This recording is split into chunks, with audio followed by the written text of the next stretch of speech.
యేసుకే ఆరాధన ఆరాధన ఆరాధన నా యేసుకే ఆరాధన ఆరాధన ఆరాధన ఆరాధన ఆరాధన ఆరాధన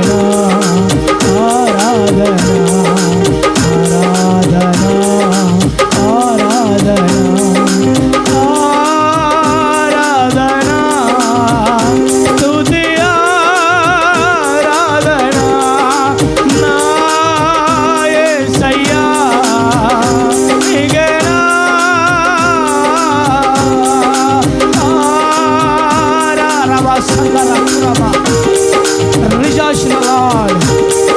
దేవుని యొక్క తేజస్సు, దేవుని యొక్క మహిమ, దేవుని యొక్క ప్రభావం, ఆయన ప్రసన్నత, ఆయన శక్తి, ఆయన మహిమ ప్రతి ఒక్కరిని తాకొస్తున్నారు. ఒక విశేషమైన కృప కనికర చేత మన దేవుడు మనల్ని ఆయన నింపబోతున్నాడు.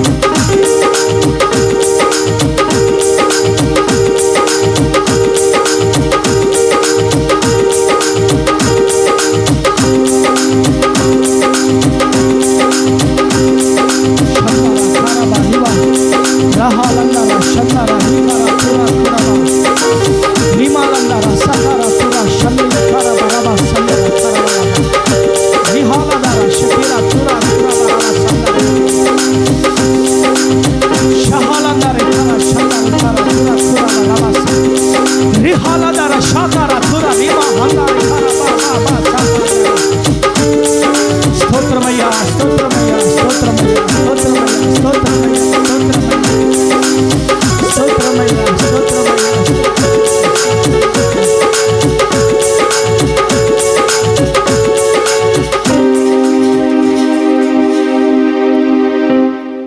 ఎబినేజరే ఎబినేజరు ఇంతవరకు మోసిదివే, ఎబినేజరు ఎబినేజరు నా తలంపుతోనే నున్నావే. స్తోత్రం స్తోత్రం స్తోత్రం, హృదయములో మోసితివే స్తోత్రం.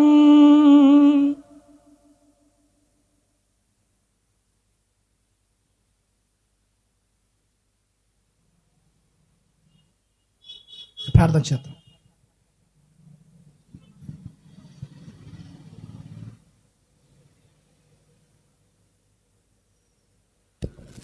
స్తోత్రం స్తోత్రం స్తోత్రం స్తోత్రం. కృపాసత్య సంపూర్ణుడైన యేసయ్య, నీ బంగారు పాదముల కొందనాలు కృతజ్ఞతాస్తుతులు చెల్లించుకుంటున్న తండ్రి.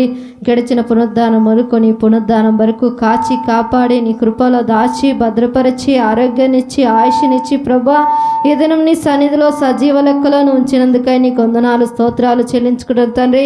అవును ప్రభా, ఈ దినం ఎంతోమంది గతించిపోయినప్పటికీ అల్పులమైన మమ్మల్ని, అయోగ్యులమైన మమ్మల్ని తండ్రి ప్రేమించి మాకు దినం ఇచ్చినందుకై స్తోత్రాలు చెల్లించుకుంటున్నాం తండ్రి.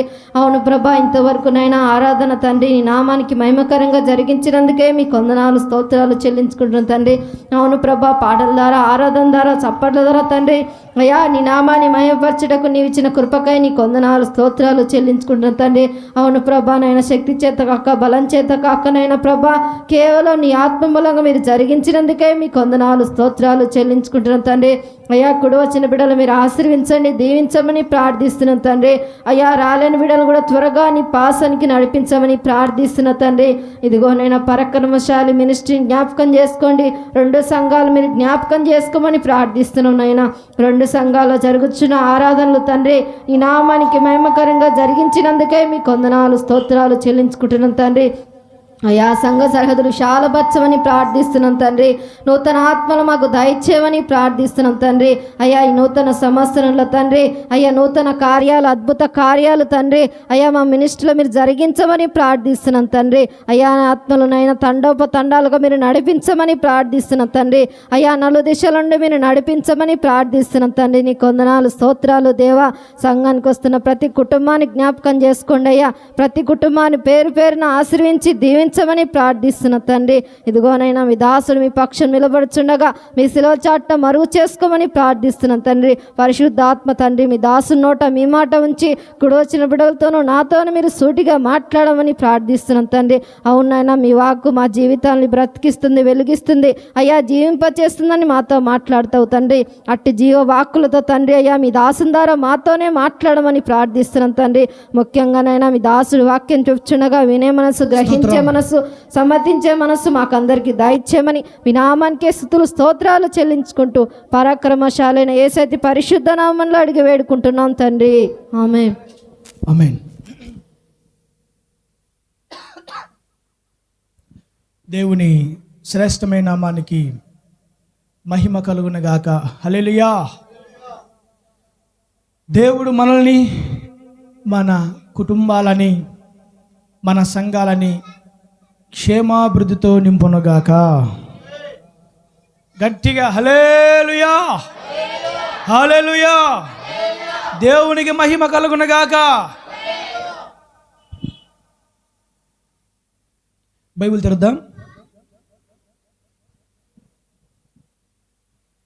తెరుద్దాం. మత్తయి సువార్త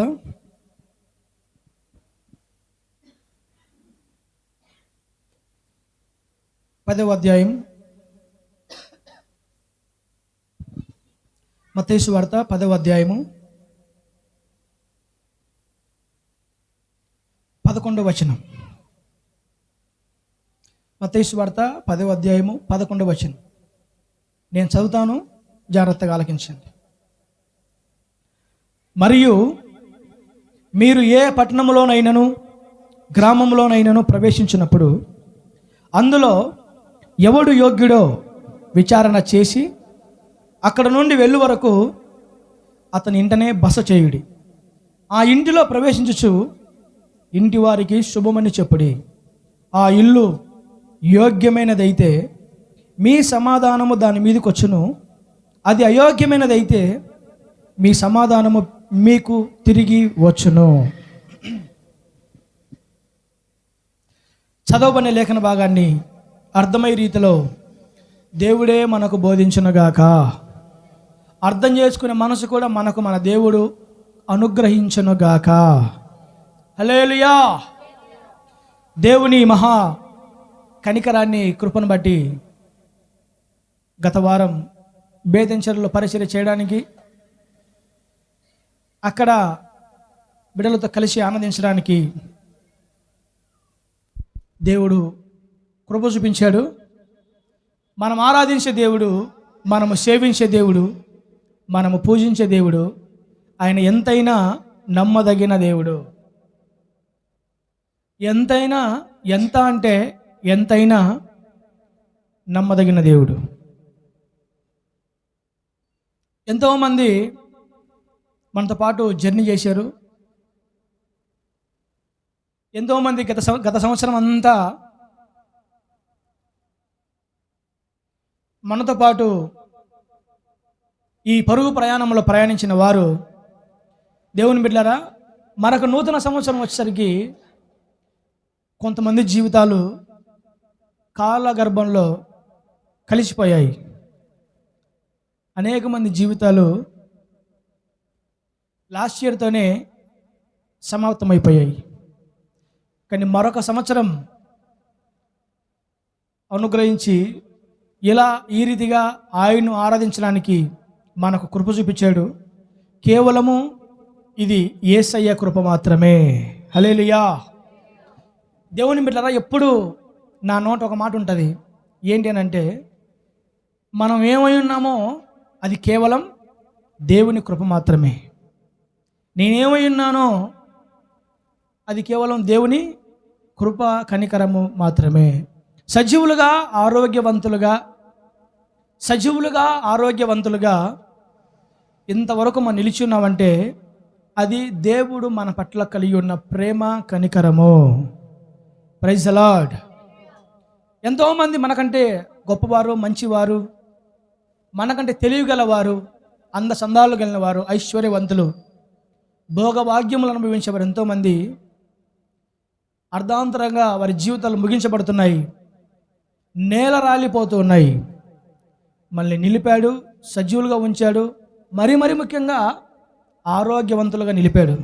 ఆయనకే మహిమ కలుగునుగాక. Praise the lord. యేసుక్రీస్తు ప్రభు ఎంతైనా ప్రేమగల దేవుడు.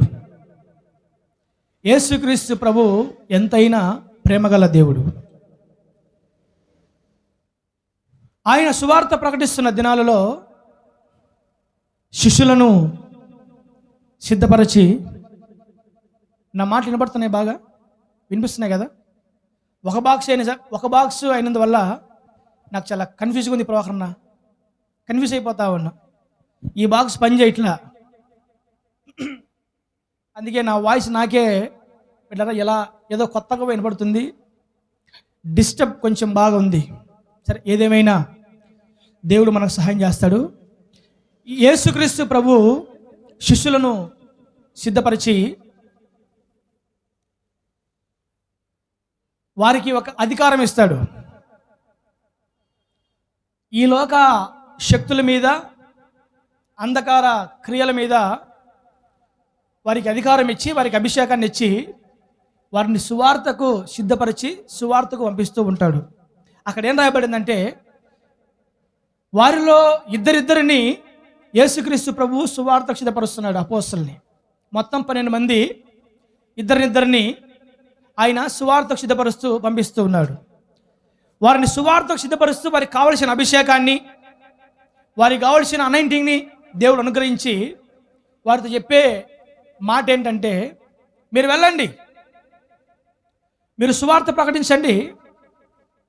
మీరు సువార్త ప్రకటిస్తూ అనేకులకు మీరేం చెప్తారంటే, పరలోక రాజ్యం సమీపించున్నది, పరలోక రాజ్యము సమీపించున్నది కనుక మారు మనసు పొందుడి అని మీరు అనేకులకు సువార్త ప్రకటించుడి అని ప్రభు తన శిష్యులతో తెలియపరుస్తున్న మాటలు.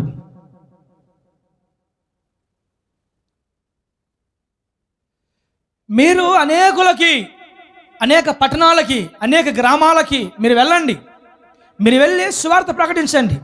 ఏమని చెప్తారు? పరలోక రాజ్యము సమీపించున్నది, పరలోక రాజ్యము సమీపించున్నది కనుక మీరు మారు మనసు పొందండి అని ప్రకటిస్తూ, మీరు ఏ పట్టణంలోకి వెళ్తారో, ఏ గ్రామంలోకి వెళ్తారో, ఏ వీధుల్లోకి వెళ్తారో, ఎవరవాడు ఏయ్, మీరు ఏ పట్టణంలోకి వెళ్తారో, ఏ గ్రామంలోకి వెళ్తారో, మీరు ఏ వీధిలోకి వెళ్తారో, మీరు ఆ పట్టణంలోనికి, ఆ గ్రామంలోనికి, ఆ వీధిలోనికి మీరు వెళ్ళినప్పుడు అక్కడ ఎంక్వైరీ చేయండి. ఏమని ఎంక్వైరీ చేయాలి? ఈ గ్రామంలో, ఈ పట్టణంలో, ఈ వీధిలో ఎవరు యోగ్యమైన వారు, దేవుని దృష్టిలో ఎవరు యోగ్యమైన వారు, యోగ్యమైన వారు ఎవరైనా ఈ గ్రామంలో, ఈ పట్టణంలో, ఈ ప్రాంతంలో ఉన్నారా?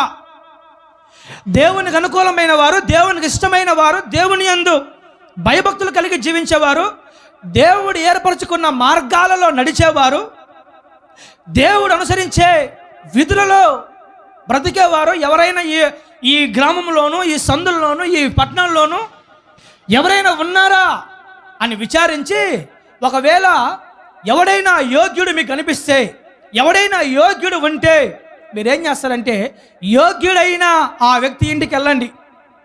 ఆ ఇంటికి వెళ్ళి మీరు వెళుతూ ఆ ఇంట్లోకి వెళ్ళిన తర్వాత మీరేం చెప్తారంటే, మీకు శుభము కలుగును గాక, లేదా మీకు సమాధానము కలుగును గాక, లేదా మీకు ఆశీర్వాదము కలుగును గాక అని వారిని ఆశీర్వదించండి, వారిని దీవించండి.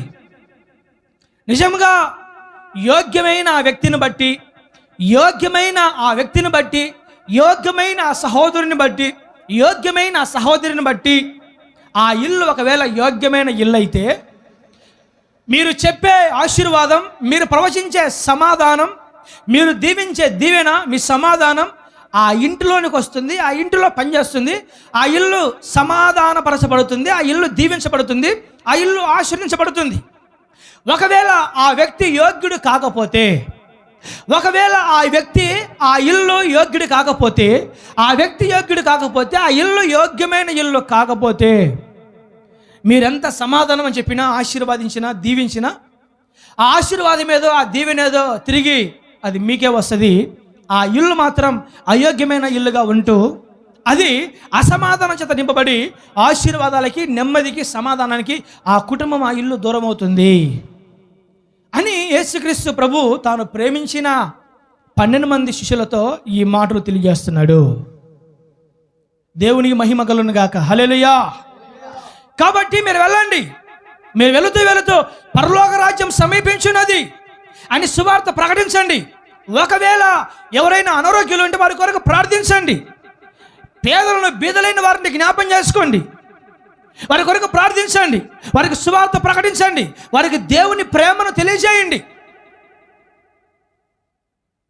అయితే మీరు సువార్త ప్రకటించడానికి వెళ్ళేటప్పుడు ఏ పట్టణంలోనికి, ఏ గ్రామంలోనికి వెళ్ళినా అక్కడ యోగ్యమైన ఇల్లు, యోగ్యమైన వ్యక్తి, దేవుని ఆజ్ఞల మార్గంలో, దేవుడు ఏర్పరచుకున్న మార్గంలో నడిచేవాడు ఎవరైనా ఉన్నాడా అని ఎంక్వైరీ చేయండి, విచారించండి. మీకు కనిపిస్తే, మీకు దొరికితే ఆ యోగ్యమైన ఈ వ్యక్తి ఇంటికి మీరు వెళ్ళండి. మీరు వెళ్ళి వారిని ఆశీర్వదించండి. మీ సమాధానం ఆ గుడారాలలో పనిచేస్తుంది. ఒకవేళ ఆ ఇల్లు యోగ్యమైనదైతే, ఆ వ్యక్తి అయోగ్యుడైతే, ఆ ఇల్లు అయోగ్యమైనదైతే మీ సమాధానం మీకే తిరిగి వస్తుంది. ఈ మాటలు యేసుక్రీస్తు ప్రభువు శిష్యులతో తెలియజేస్తున్నట్టు, ఈ మాటలు యేసుక్రీస్తు ప్రభువు శిష్యులతో తెలియజేసే విధానాన్ని బట్టి దేవుని బిడ్డలారా మనకేమర్థం కావాలంటే, దేవునికి యోగ్యమైన వ్యక్తులు కావాలి, దేవునికి యోగ్యమైన కుటుంబాలు కావాలి. దేవుడు ఎవరిని కోరుకుంటాడు భూమి మీద? దేవుడు ఏ కుటుంబాన్ని కోరుకుంటాడు? దేవుడు ఏ కుటుంబాన్ని ప్రేమిస్తాడు? ఏ కుటుంబాన్ని కోరుకుంటాడు? ఏ కుటుంబం కావాలనుకుంటాడు? దేవుడిచ్చే సమాధానము ఏ కుటుంబాల్లో పనిచేస్తుంది? దేవుడు అనుకరించే ఆశీర్వాదము ఏ కుటుంబాల్లో పనిచేస్తుంది? దేవుడిచ్చే దీవెనలు ఏ కుటుంబంలో పనిచేస్తుంది, ఏ కుటుంబంలో ఉంటాయి అనంటే, దేవుని దృష్టిలో యోగ్యమైన వ్యక్తులకి, దేవుని దృష్టిలో యోగ్యమైన కుటుంబాలకి, యోగ్యమైన వ్యక్తులకి, యోగ్యమైన కుటుంబాలకి ఖచ్చితంగా దేవుడు సమాధానం ఇస్తాడు, ఆశీర్వాదం ఇస్తాడు, దీవెనిస్తాడు.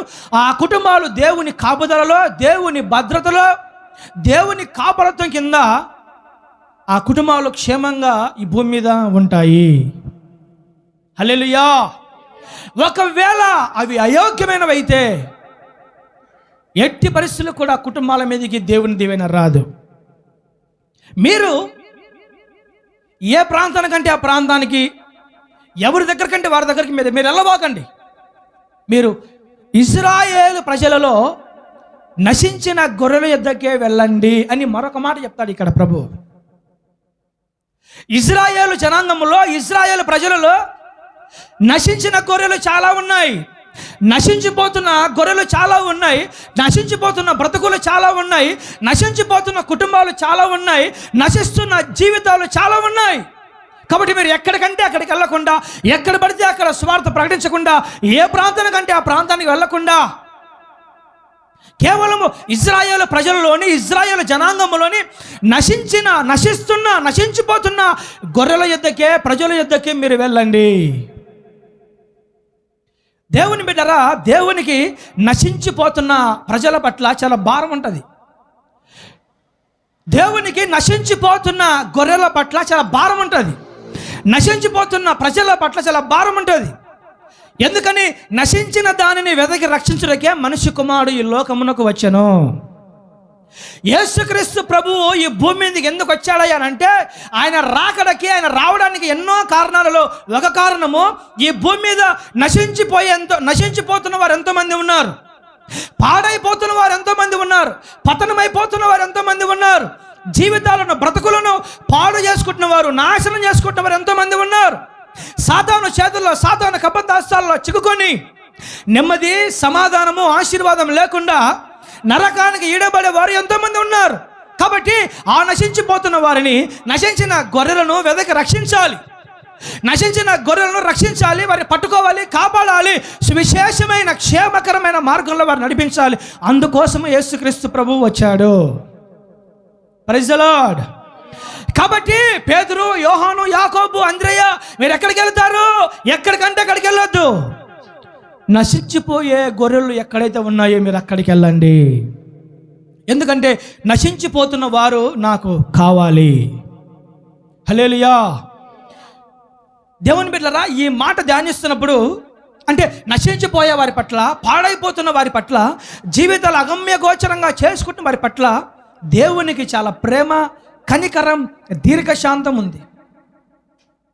కొన్నిసార్లు దేవుడు కొంతమందిని అపారంగా క్షమిస్తూ ఉంటాడు. కొంతమందికి ఎన్నోసార్లు దేవుడు అవకాశాలు ఇస్తుంటాడు. కొంతమంది జీవితాల్లో వెనువెంటనే వారు చేసిన పాపాలకి, వారు చేసిన బిడ్డలా ఆ భయంకరమైన ఘోరాలకి కొంతమంది జీవితాల్లో వెనువెంటనే పనిష్మెంట్, శిక్ష వస్తుంటుంది. కొంతమంది జీవితాల్లో మాత్రం అపారమైన ప్రేమ, కృప, కనికరం చూపిస్తూ దేవుడు క్షమిస్తూ కొంతమందికి అవకాశాలు ఇస్తూ ఉంటాడు దేవుడు. ఎందుకు కొంతమంది జీవితాల్లో ఆయన దీర్ఘశాంతం గలవాడిగా ఉంటాడు అంటే ఆ నశించిపోతున్న వారు దేవునికి కావాలి. హల్లెలూయా. నశించిపోతున్న వారు, పాడైపోతున్న వారు, బ్రతుకులను, జీవితాలను విచ్ఛిన్నం చేసుకుంటున్న వారు, పతనమైపోతున్న వారు దేవునికి కావాలి. ఇలాంటి వారు దేవునికి చాలా అవసరం. ఎందుకంటే ఆయన ప్రేమ గల దేవుడు.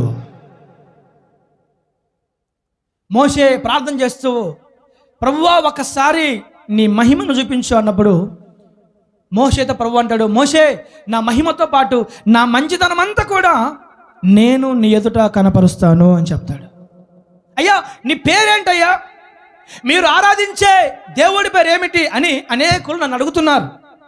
మీరు సేవించే దేవుడు, మీరు ప్రకటించే దేవుడు, ఆయన పేరేంటి అని అనేకులు నన్ను అడుగుతున్నారు. కాబట్టి నీ పేరేంటి అని అంటే దేవుడే తన పేరు తానే ప్రకటించుకుంటాడు. నేను ప్రేమ, కనికరం, కృప, దీర్ఘశాంతం, విస్తారమైన కృపా సత్యములు కలిగిన యెహోవాను. నేను ప్రేమగల దేవుడను, కనికరం గల దేవుడను, దయగల దేవుడను, దీర్ఘశాంతం గల దేవుడను. అంత మాత్రం కాదు, విస్తారమైన కృపా సత్యములు కలిగిన దేవుడను నేను. హల్లెలూయా.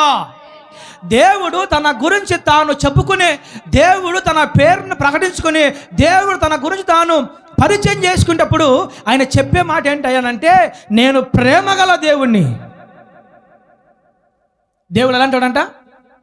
ప్రేమగల దేవుడు. ఈ ప్రేమగల దేవుడికి ఎవరు కావాలి? నశించిపోతున్న వారు కావాలి, పాడైపోతున్న వారు కావాలి, పతనమైపోతున్న వారు కావాలి. అలాంటి వారికి ఎన్నో అవకాశాలు దేవుడు ఇస్తూ, వారి మీద దయ చూపిస్తూ, ఏ విధము చేతనైనా సరే వారిని రాబట్టాలని, ఏ విధము చేతనైనా సరే దేవుడు వారు రక్షించాలని ఆయన ఎదురు చూస్తూ ఉంటాడు. హల్లెలూయా. కాబట్టి యేసయ్య శిష్యులతో, అపోస్తలులతో, దేవుడు ఏర్పరచుకున్న దైవజనులతో, పాస్టర్లతో చెప్పిన మాట ఏంటంటే మీరు నశించే గొర్రెల యొద్దకే వెళ్ళండి. ఎక్కడికి వెళ్ళాలంట? నశించిపోయే.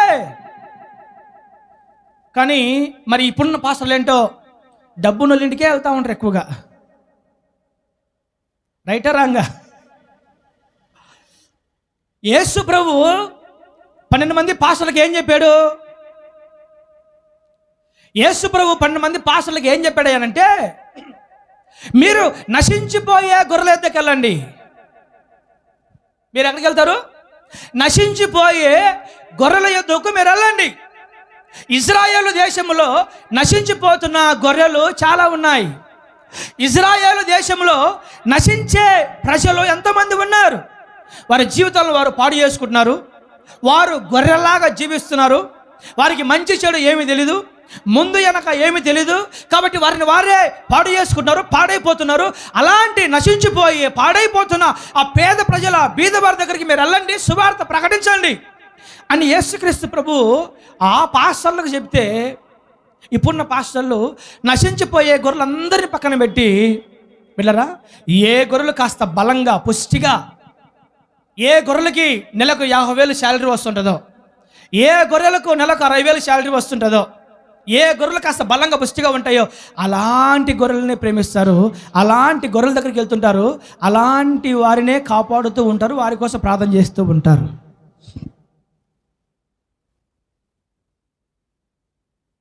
నాకు కొంతమంది చెప్పిన మాట ఏంటయ్యానంటే, కొంతమంది దైవజనులు వెళ్ళరా, ఈ సాదా సీదా పేదవారు ఉంటారు కదండి, కూలి పనులు చేసుకుంటా ఏ రోజుకి ఆ రోజు కష్టపడతా, రెక్కాడితే కానీ డొక్కాడదు అన్నట్టుగా ఈ కష్టపడే పేదవారు వెళ్ళరా, కనీసం దైవజనులకు కానుకలు కూడా సరిగ్గా ఇచ్చుకోలేని ఇలాంటి పేదవారు ఉంటారు కదా, ఇలాంటి వాళ్ళందరినీ ఒక మూలకు తొక్కి పడేస్తాడంట. మరి బాగా బలమైన గొర్రెలు, బలంగా ఉండే గొర్రెలు మాత్రం బిడ్డరా మంచి ప్రథమ స్థానం ఇచ్చి వారికి బిర్యానీలు, వారికి పార్సళ్ళు, రకరకాల వారిని చూసుకునే విధానం, ప్రేమించే విధానం అమోఘమని కొంతమంది చెప్తూ ఉంటారు. సమతనగర్లో ఒక చెల్లి ఉండేది, మరియమ్మ అనే చెల్లి. ఆ చెల్లి చెప్పేది ఎప్పుడు ఒక మాట నాకు, అన్నా మీ దగ్గరికి ప్రార్థన చేయడానికి వచ్చినప్పుడల్లా మీరు తల మీద చేయి పెట్టి చాలాసేపు ప్రార్థన చేస్తారన్నా, ఆయన ఏంటో నా చేతిలో కానుకుంటే ఎక్కువసేపు తల మీద చేయి ఉంటుందంట, కానుక లేకపోతే అటు పెట్టి తీయేస్తాడంట చెయ్యి. అర్థం కాలా? అర్థమైంది. నా చేతిలో కానుకుంటే కాస్త ఎక్కువసేపు తల మీద చేయి ఉంటుందంట, దీవించి దీవించి దీవించి దీవించండి. చేతిలో కానుక లేకపోతే అటు పెట్టి అటు తీయేస్తాడంట చెయ్యి. మరి ఎందుకని ఒక నిమిషం కూడా చేయి పెట్టన్నయిట? మీరేమో ప్రార్థన చేయడానికి వచ్చిన ప్రతిసారి ఎక్కువసేపు చేయి పెట్టి ప్రార్థన చేస్తారు. మరి ఏంటో కానుక చూపిస్తేనేమో తల మీద ఎక్కువసేపు చెయ్యి ఉంటుంది, కానుక లేకపోతే అటు పెట్టి అటు తీయేస్తాడన్నా. నాకు కూడా తెలియదేమో, నేను కూడా నువ్వు చెప్తుంటే ఫస్ట్ టైం వింటున్నాను నేనని చెప్పా. యేసు ప్రభు చెప్పిన మాట, నశించిపోతున్న గొర్రెల దగ్గరికి వెళ్ళండి, నశించిపోయే ప్రజల దగ్గరికి వెళ్ళండి, నశించిపోతున్న ప్రజల కోసము ప్రార్థించండి, అలాంటి వారికి క్షేమం కొరకు విచారించండి, అలాంటి వారికి సువార్త చెప్పండి, అలాంటి వారిని రక్షించండి, అలాంటి వారిని రక్షణ మార్గంలోకి నడిపించండి, అలాంటి వారికి దేవుని ప్రేమను తెలియజేయండి, శిలువ మార్గాన్ని తెలియజేయండి, పరలోక రాజ్యానికి వారసులుగా అలాంటి వారిని మీరు చేయండి. దేవుని బిడ్డలారా, నేను చెప్పడం కాదు కానీ మీకే తెలుసు బాగా, చాలా సంఘాలలో దైవజనులు ఎక్కువగా మరి బాగా డబ్బున్న వాళ్ళని ప్రేమించడం, డబ్బున్న వారి ఇంటికే వెళ్ళడం, డబ్బున్న వారి కోసమే ప్రయాసపడ్డం, డబ్బున్న వారిని మాత్రమే సంఘాల్లో పోగు చేసుకోవడం, ఉద్యోగాలు చేసే వాళ్ళు మాత్రమే సంఘాల్లో పోగు చేసుకోవడం, ఏమండి ఈ పేదవారందరినీ పక్కకు దోలేసేయడం, వేరే సంఘాలకు పంపించేయడం, పట్టించుకోకపోవడం, ఇలా చాలా జరుగుతూ ఉన్నాయి. కానీ యేసు ప్రభు చెప్పిన మాట, ఆ దైవజనులతో నశించిపోతున్న వారి దగ్గరికి మీరు వెళ్ళాలి. హల్లెలూయా. ఈ మధ్య ఒక కంట ఉంది, ఆయన ఏంటయ్యా పిలవకపోయినా వస్తాడయ్యా మా ఇంటికి. ఒక అక్క చెప్తా ఉంది నాకు, ప్రవీణ్ అయ్యా నువ్వు రావాలనుకుంటే నేను ఫోన్ చేస్తే కానీ 2-3 సార్లు ఫోన్ చేస్తే కానీ అప్పుడు ఫోన్ ఎత్తి రండయ్యా అంటే నువ్వు వస్తావు. ఈయనేంటో పిలవకుండానే వస్తాడయ్యా, చెప్పకుండానే వచ్చేస్తాడయ్యా. ఎందుకు వస్తాడయ్యా? నాకేం తెలుసాక మీకే తెలుసు బాగా. మళ్ళీ నేను చెప్పడం దేనికి? నేను చెప్పి మళ్ళీ నేను దోచిన కూడా పిలవకపోయినా అదే పేదవాళ్ళంటికి బొమ్మను బిడ్డలారా, పేదవాళ్ళంటికి పిలవకుండా పోతారా? ఫోన్లు చేసినా ఎత్తారు చాలామంది. అక్కడున్న ఇంకో మాట ఏంటంటే, అక్కడున్న ఒక మాట, ఉచితముగా పొందారు ఉచితముగా ఇవ్వండి. దేవుడు దైవజనులకి కృపావరాలు ఇస్తాడు. దేవుడు దైవజనులకి కొన్ని కృపావరాలు ఇస్తాడు, కొన్ని అభిషేక వరాలు ఇస్తాడు, స్వస్థత వరాలు ఇస్తాడు, కొన్ని తలాంతులు దేవుడు దైవజనులకు ఇస్తాడు. ఏ తలాంతు లేకపోతే ఏ దైవజను కూడా దేవుడు వాడుకోడు. ఒక వ్యక్తిని, ఒక పాస్టర్ని, ఒక దైవజనుని దేవుడు ఏర్పరచుకోవాలంటే, ఒక వ్యక్తిని దైవజనుడిగా పాస్టర్గా దేవుడు ఏర్పరచుకోవాలంటే అతనికి కొన్ని తలాంతులు ఉండాలి. తలాంతులు లేకపోతే ఏ దైవజనుడు వాడబడ్డు, తలాంతులు లేకపోతే ఏ దైవజనుడు సేవ చేయలేడు. ప్రతి దైవజనునికి ఏదో ఒక తలాంతు ఇవ్వాల్సింది దేవుడు. అలా కొన్ని తలాంతులు దేవుడు ఇస్తాడు, కొన్ని కృపావరాలు తలాంతు దేవుడు ఇస్తాడు. ఎందుకని? పాస్టర్లు 50 రోజులు ఉపవాసం ఉండి పరిశుద్ధంగా పవిత్రంగా ఉంటే కృపవరాలు దేవుడు ఇవ్వడు. కేవలం విశ్వాసం ద్వారా మాత్రమే, కృపను బట్టి మాత్రమే కృపవరాలు ఇస్తాడు. అలా దేవుడు ఇచ్చినప్పుడు ఏం చేయాలి? ఉచితంగా దేవుడు కృపవరాలు ఇచ్చాడు, తలాంతులు ఇచ్చాడు. కాబట్టి ప్రజల కోసం ఉచితంగా ప్రయాసపడాలి, ప్రజల కోసం ఉచితంగా పోరాడాలి, వారి కోసం ఉచితంగా ప్రార్థించాలి, వారి కోసం ఉచితంగా ఏమీ ఆశించకుండా ప్రజల కోసము పాటుపడేవాడే నిజమైన దైవజనుడు. ఉచితంగా పొందారు, ఉచితంగా అయ్యనరా అని చెప్తే వెళ్ళరా? కొంతమంది పాస్టర్లతో ఫోటోలు తీసుకోవాలంటే కూడా 10,000 రూపాయలు డబ్బులు ఇవ్వాలంట. పలానా పాస్టర్ పక్కన, హైదరాబాద్లో పాస్టర్ ఉన్నాడు, ఆయన పక్కన ఫోటో తీసుకోవాలంటే 10,000 డబ్బులు ఇవ్వాలంట. ఆ పాస్టర్ గారు మీ ఇంటికి వచ్చి ప్రార్థన చేయాలంటే 15,000 రూపాయల ముందు ఫీజు కట్టాలంట. అయ్యలారా, ఆ పాస్టర్ గారు మీ ఇంటికి వచ్చి ప్రార్థన చేయాలంటే ఆయనకు రిజిస్ట్రేషన్ ఫీజు ఉంటుంది, 15,000 కట్టాలంట. 15,000 కడితే మీ ఇంటికి వచ్చి ప్రార్థన చేస్తాడు ఆయన. ఏంటి? ఇంటికి వచ్చి ప్రార్థన చేసేదానికి ఫీజు కట్టాలా 15,000. యేసు ప్రభువు చెప్తున్నాడు, ఉచితంగా పొందుకున్నారు తలాంతులు, మీరేం చేయాలి? ఉచితంగా ప్రజలకు ఇవ్వాలి. అసలు యేసు ప్రభువు చెప్పిన సేవ వేరు, అపోస్తులు చేసిన సేవ వేరు. యేసుక్రీస్తు ప్రభువు నేర్పించిన, ఏర్పరిచిన సేవా విధి విధానాలు, మార్గాలు వేరు. ఇప్పుడు జీవిస్తున్న సేవలు, సేవిస్తున్న సేవా విధానాలు, ఇప్పుడున్న దైవజనులు, ఇప్పుడున్న పాస్టర్ల సంగతి చాలా డిఫరెంట్, చాలా తేడాగా ఉంది. ఆ పాస్టర్లకి ఈ పాస్టర్లకి ఏ సంబంధం లేదు, ఆ అపోస్తులకి ఈ అపోస్తులకి ఏ సంబంధం లేదు. ఆ అపోస్తులు ఉచితంగా పొందుకున్నారు, ఉచితంగా ఇచ్చారు. ఆ అపోస్తులు నశించిపోతున్న ప్రజల దగ్గరికి వెళ్ళారు. ఆ అపోస్తులు పేదవారిని జ్ఞాపకం చేసుకోమని చెప్పారు. ఆ అపోస్తులు పేదవారిని ఎక్కువగా ప్రేమించారు. ఆ అపోస్తులు నశించిపోతున్న వారి విషయమై ఎక్కువగా శ్రద్ధ తీసుకున్నారు. ఇప్పుడున్న అపోస్తులు, ఇప్పుడున్న పాస్టర్లు, ఇప్పుడున్న సేవకులు మాత్రము పేదవారు కాదు, ధనికులు, కాస్త బలంగా ఉన్నవాళ్ళు, డబ్బు కలిగి ఉన్నవారు, హోదాలు కలిగిన వారు, ఈ లోకంలో అన్నీ కలిగిన వారి దగ్గరికే ఇప్పుడున్న పాస్టర్లు ఎక్కువగా రెస్పెక్ట్ ఇస్తూ ఉంటారు. అలాంటి సేవా జీవితము మన సేవలో నశించునుగాక. హల్లెలూయా. నేను ఎప్పుడు నా మనసులో అనుకుంటూ ఉంటా, ప్రభువా, నాకు పెద్ద పెద్ద ఉద్యోగాలు చేసే వాళ్ళని నాకు విశ్వాసం ఇవ్వాల్సిన అవసరం లేదు. మంచి మంచి ఉద్యోగాలు చేసే వాళ్ళని నాకు విశ్వాసులుగా ఇవ్వాల్సిన అవసరం లేదు. అయ్యా, మంచి మంచి సౌండ్ పార్టీలని నాకు విశ్వాసులుగా ఇవ్వాల్సిన అవసరం లేదు. పేద ప్రజలే కావాలి, మందిరం నిండా కావాలి. అది నా ఆశ. దేవునితో నా వ్యక్తిగతంగా చెప్పుకునే మాటలు. నాకు పేదవారే కావాలి. మన జగనన్నకు ఒక మాట ఉంది, ఒక బిరుదు. ఏంటో తెలుసా? ఆయన పేదల పక్షపాతి అంట. అని నాకు తెలీదు అంట. మరి ఆయన పేదల పక్షపాతి అంట అంటే అర్థం ఏంటి? పేదల కోసమే జీవిస్తాడు, పేదలనే ఎక్కువగా ప్రేమిస్తాడు, పేదల పక్షాన్ని ఎక్కువగా శ్రమ పడుతుంటాడు అని అర్థం. దేవుని బిడ్డలారా, మన టార్గెట్, దైవజనుని టార్గెట్ ఏముండాలి? పేదల పక్షాన ఉండాలి, పేదల కోసం ప్రయాసపడాలి, పేదలనే జ్ఞాపకం చేసుకుందామగాక. ఈ మాటలు ఎప్పుడు చెప్పను, వాక్యంలో ఉన్నాయి, సందర్భానుసారంగా మాట్లాడుతున్నాం. కాబట్టి మీరు ఉచితంగా పొందారు కాబట్టి మీరు ఉచితంగా మీకు కలిగినది మీరు ఇవ్వండి. కోవూరు దగ్గర ఒక పాస్టర్ నాడు, కోవూరు దగ్గర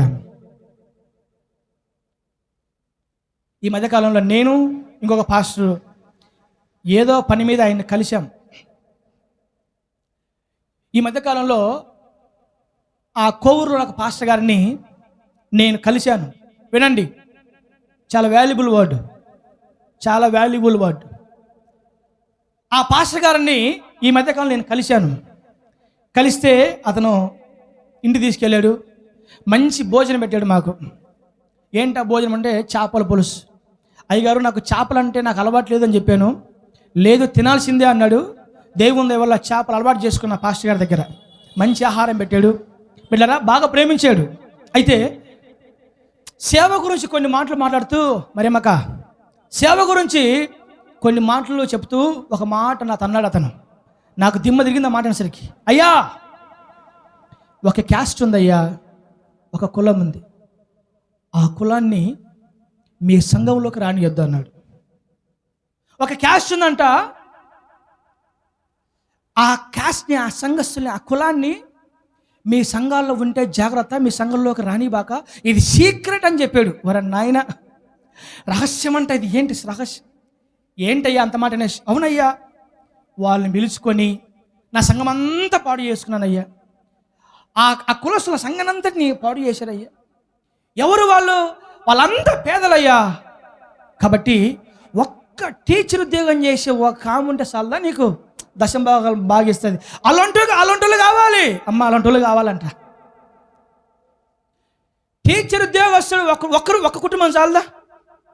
ఏమన్నా టీచర్ జాబ్ చేసే ఒకరు చాలదా? వాళ్ళు ఇచ్చే దశంభాగం మన పంట పండద్ది.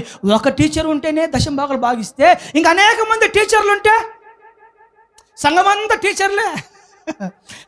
టీచర్లే ఉంటే. కాబట్టి సేవలో అనుభవంతో చెబుతున్నా, నాకు అనుభవం ఉంది, అనుభవంతో మాట్లాడుతున్నాను. చిన్న పిల్లోడు, నీకేం తెలియదు సేవ గురించి, ఆ కులం విషయమై జాగ్రత్త అంటూ ఇంతకు నీదే కులం అన్నాడు. ఒరే నాయన, నా కులం తెలిస్తే మళ్ళీ నాకు అన్నం కూడా పెట్టడేమో. నేను అనుకున్నా, నా కులం తెలిస్తే ఒకవేళ తినే ఆ గిన్నె కూడా తోసేసి, అరే నువ్వు పలానా కులస్తుడుగా పో బయటికి అంటాడేమో అని అనుకొని, అన్నా నా కులం క్రైస్తవ కులం అన్నా. క్రైస్తవ కులమేలే, అందులో ఉంటుంది కదా, అదేనన్నా క్రైస్తవ కులం ఉంటుంది అందులో, అదే మేము సువార్థి కులం అన్నా, మా కులం సువార్థి కులం. సువార్థి అదేనయ్యా, మన సువార్థి కులమే. ఇంకోటి ఉంటుంది కదా, ఓహో యాజకులం అన్నా, యాజకులమేనయ్యా, నేను కూడా యాజకులం, మాది యాజకులమే. ఇంకోటి ఉంటుంది కదా నీ బొంద పనికి మాల డాష్గా. చూడండి ఎంత దౌర్భాగ్యం అంటే, ఎంత దారుణం అంటే. బిడ్డరా, ఇవన్నీ మీకు తెలుసుకోవాలి, ఇవన్నీ మీకు అవసరం. ఎవరు నిజమైన దైవజనులు, ఏది నిజమైన సేవ, ఎవరు నిజమైన భారభరితమైన సేవ చేసేవాళ్ళు, ఎవరు పేదల పక్షపాతి, ఎవరు పేదల్ని ప్రేమించేవారు, ఎవరు దేవుని సేవకులు, ఎవరి మాటలు మనం వినాలి, ఏ సంఘానికి వెళ్ళాలి, ఏ సువార్థికుని అనుసరించాలి, ఏ దైవజన్ని ప్రేమించాలి. 40 ఏళ్ళ సేవ అనుభవం ఉన్న పాస్టర్ మాట ఏంటయ్యి అంటే, పలానా కులస్తుల్ని సంఘంలో ఉంటే రానిబాకు, ఉద్యోగం చేసే వాళ్ళని సంఘంలో సంపాదించుకో చాలు, వాళ్ళే నిన్ను బాగా బ్రహ్మాండంగా పోషిస్తారు, చూసుకుంటారు. ఇంతకు మీ సంఘంలో ఏ కులస్తులు ఉన్నారు అన్నాడు. మళ్ళీ నేను చెప్పానా, మా సంఘంలో ఏ కులస్తులు ఉన్నారో అసలు వాళ్ళు నాకు ఏమీ తెలియదు. అసలు నా నోరు తెరిచి ఏ రోజు నేను వాటి గురించి ఎంక్వైరీ చేయడాలు, రహస్యంగా మాట్లాడాలు. అసలు మన బ్లడ్ అది కాదు, అసలు మన బ్లడ్ యేసయ్య బ్లడ్. కాబట్టి నాకు తెలియదన్న అసలు ఏంటి, మా సంఘంలో ఉన్న వాళ్ళంతా ఒకటే కులస్తులు, మా కులమంతా ఈ యాజకులం, సువార్థి కులం, క్రైస్తవ కులం. ఇలాంటి వాళ్ళు ఉండబట్టే కదండి సేవ, ఇలాంటి వాళ్ళు ఉండబట్టే కదా.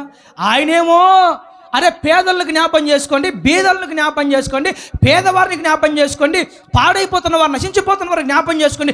ఈయన చెప్తే ఈడేమో టీచర్లకు జ్ఞాపం చేసుకో, ఉద్యోగస్తులకు జ్ఞాపం చేసుకో, బలమైన మంచి అగ్ర కులాల వారిని జ్ఞాపం చేసుకో, అలాంటి వారి కోసం ప్రయాసపడు.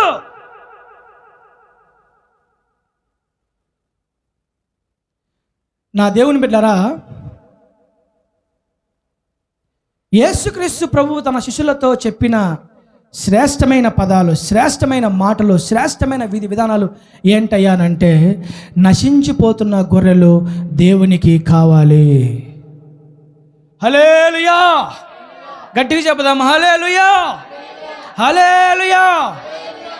కాబట్టి మీకు సువార్త ప్రకటించే బిడ్డరా, మీ దైవజనుడు కులాలు కానీ, మతాలు కానీ, డబ్బు కానీ, ఏ ఉద్యోగం చేస్తున్నారు, ఏ పని చేస్తున్నారు, ఉద్యోగస్తులు ఎవరున్నారు, టీచర్లు ఎవరున్నారు, అసలు ఆ దౌర్భాగ్యుడికి తెలియని శ్రేష్టమైన విషయం ఏంటయ్యానంటే, ఉద్యోగస్తుల కంటే పేద ప్రజలు ఎక్కువగా ప్రేమిస్తారు.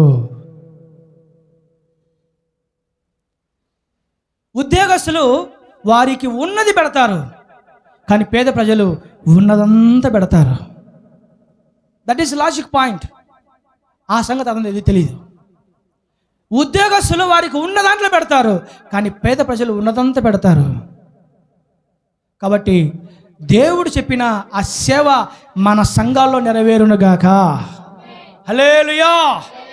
కాబట్టి నేను ముగిచేస్తున్నాను, ఒక 3 మాటలు చెప్పి ముగిచేస్తాను.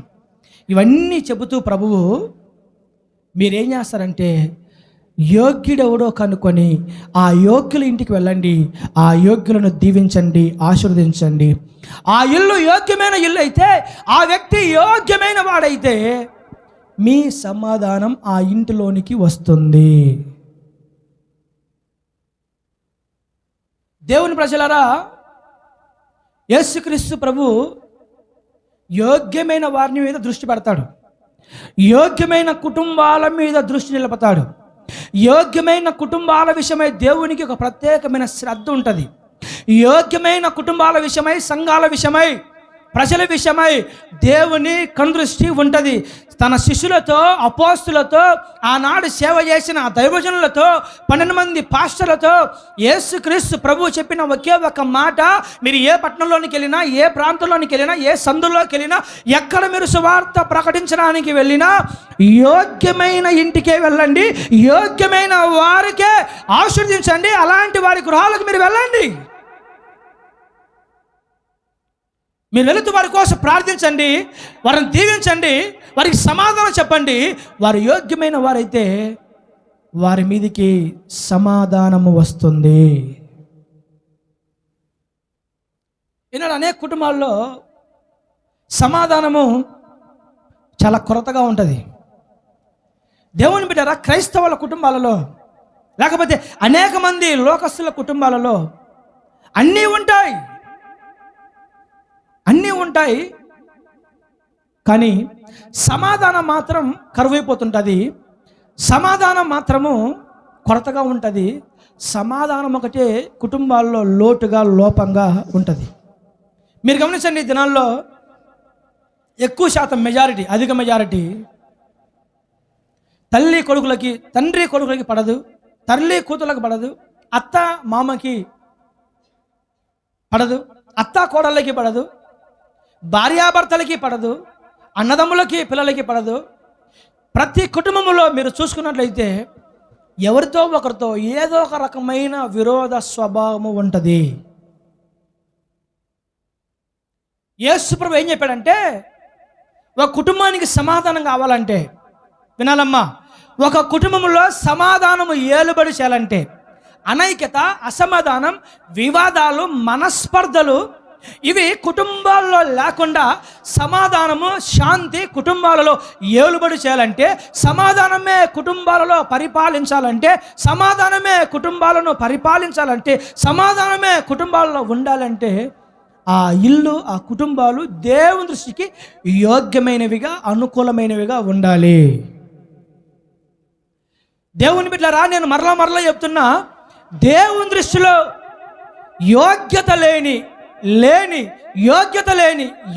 అయోగ్యమైన కుటుంబాలు, ఇల్లు, సంఘాలు ఖచ్చితంగా దేవుని చేత దీవించబడతాయి, ఆశీర్వదించబడతాయి అనుకుంటే అది పొరపాటున కూడా జరిగే పని కాదు. ఒక కుటుంబానికి సమాధానం ఇవ్వాలన్నా దేవుడే ఇవ్వాలి, ఒక సంఘానికి సమాధానం ఇవ్వాలన్నా దేవుడే ఇవ్వాలి, ఒక కుటుంబంలో శాంతి నెలకొల్పబడాలన్నా, ఒక కుటుంబాన్ని నెమ్మది పరిపాలించాలన్నా, సమాధానం పరిపాలించాలన్నా, దేవుడు అనుగ్రహించే దీవెన ఆశీర్వాదం కుటుంబాల్లో ఉండాలి అన్నా అది దేవుడే ఇవ్వాలి. అది దేవుడు ఏ ఇంటికి ఇస్తాడు, ఏ కుటుంబానికి ఇస్తాడు, ఏ వ్యక్తికి ఇస్తాడు? దేవుని దృష్టిలో యోగ్యమైన వారు. ఒక ఘోరమైన విషయం చెప్పంటారా మీకు? బైబిల్లో దావీదు మహారాజు తర్వాత సొలొమోను రాజ్యాన్ని పరిపాలన స్టార్ట్ చేస్తాడు. దావీదు తర్వాత సొలొమోను సింహాసనం ఎక్కుతాడు. సొలొమోను ఇజ్రాయెల్ దేశాన్ని పరిపాలించడం మొదలు పెడతాడు. చూడండి, సొలొమోను దేశాన్ని పరిపాలించడం ప్రారంభించిన తర్వాత, కొంతకాలం సాగిన తర్వాత, దేవుడు ఒక ప్రవక్త ద్వారా దేవుడు సొలొమోను గురించి కొన్ని మాటలు చెప్తాడు. ఆ మాటలు చదువుతున్నప్పుడు నాకు చాలా బాధ అనిపించింది. దావీదు కుమారుడైన సొలొమోను దావీదు చేసినట్టు జీవించకుండా, దావీదు వలె యోగ్యమైన వాడిగా ఉండకుండా, దావీదు వలె యోగ్యమైన ప్రవర్తన కలిగి జీవించకుండా, దావీదు వలె అతను నడుచుకొనకుండా, సొలొమోను దావీదు వలె కాకుండా యోగ్యమైన ప్రవర్తనని, యోగ్యమైన స్వభావాన్ని విడిచిపెట్టాను. నేను ఏర్పరచుకున్న మార్గాలలో సొలొమోను నడవలేదు. నా విధుల ప్రకారము, నా ఆజ్ఞల ప్రకారము నేను ఏర్పరిచిన మార్గాలలో సొలొమోను నడవక అతను నా దృష్టికి అయోగ్యమైన వాడిగా మారిపోయాడు. దావీదు వలె సొలొమోను యోగ్యుడు కాదు. తండ్రి అయిన దావీదు వలె సొలొమోను యోగ్యుడిగా జీవించకుండా, నేను ఏర్పరిచిన మార్గాల్లో బ్రతకకుండా, యోగ్యమైన మనసు కలిగి సొలొమోను జీవించకుండా అతడు అయోగ్యుడిగా మారిపోయాడు. యోగ్యమైన స్వభావాన్ని సొలొమోను విడిచిపెట్టేశాడు. కాబట్టి యరొబాము సొలొమోను పరిపాలించే దేశంలో 12 గోత్రాలలో 10 గోత్రాల ప్రజల్ని నీకు అప్పగిస్తాను. నేను ఇజ్రాయేలు దేశం నీకు అప్పగిస్తాను. సొలొమోనుకు మాత్రము దావీదును బట్టి, ఇతన్ని బట్టి కాకపోయినా దావీదును బట్టి ఒక్క గోత్రము నేను సొలొమోనుకు అప్పగిస్తాను. 10 గోత్రాలు నేను నీకు అప్పగిస్తాను. సొలొమోను నాకు యోగ్యుడిగా లేడు కాబట్టి అతని కాలం తర్వాత దేశాన్ని నేను 2 ముక్కలుగా చీల్చివేస్తాను. విచిత్రం ఏంటంటే ఇజ్రాయేలు దేశం 2గా చీలిపోయింది. ఇజ్రాయేలు దేశము 2 ముక్కలైపోయింది. మీరు గమనించండి, ఒకప్పుడు ఆంధ్రప్రదేశ్ అంటే తెలంగాణ, రాయలసీమ, కోస్తా ఆంధ్ర, ఈ 3 కలిపితే ఒకప్పుడు ఆంధ్రప్రదేశ్. కానీ ఈ మధ్యకాలంలో ఏమైంది? ఆంధ్రప్రదేశ్ 2గా డివైడ్ అయిపోయింది. తెలంగాణ వేరే రాష్ట్రం అయిపోయింది, ఆంధ్ర వేరే రాష్ట్రం అయిపోయింది. కానీ ఒకప్పుడు తెలంగాణ, రాయలసీమ, కోస్తా ఆంధ్ర ఈ 3 ఆంధ్రప్రదేశ్గా ఉండేవి.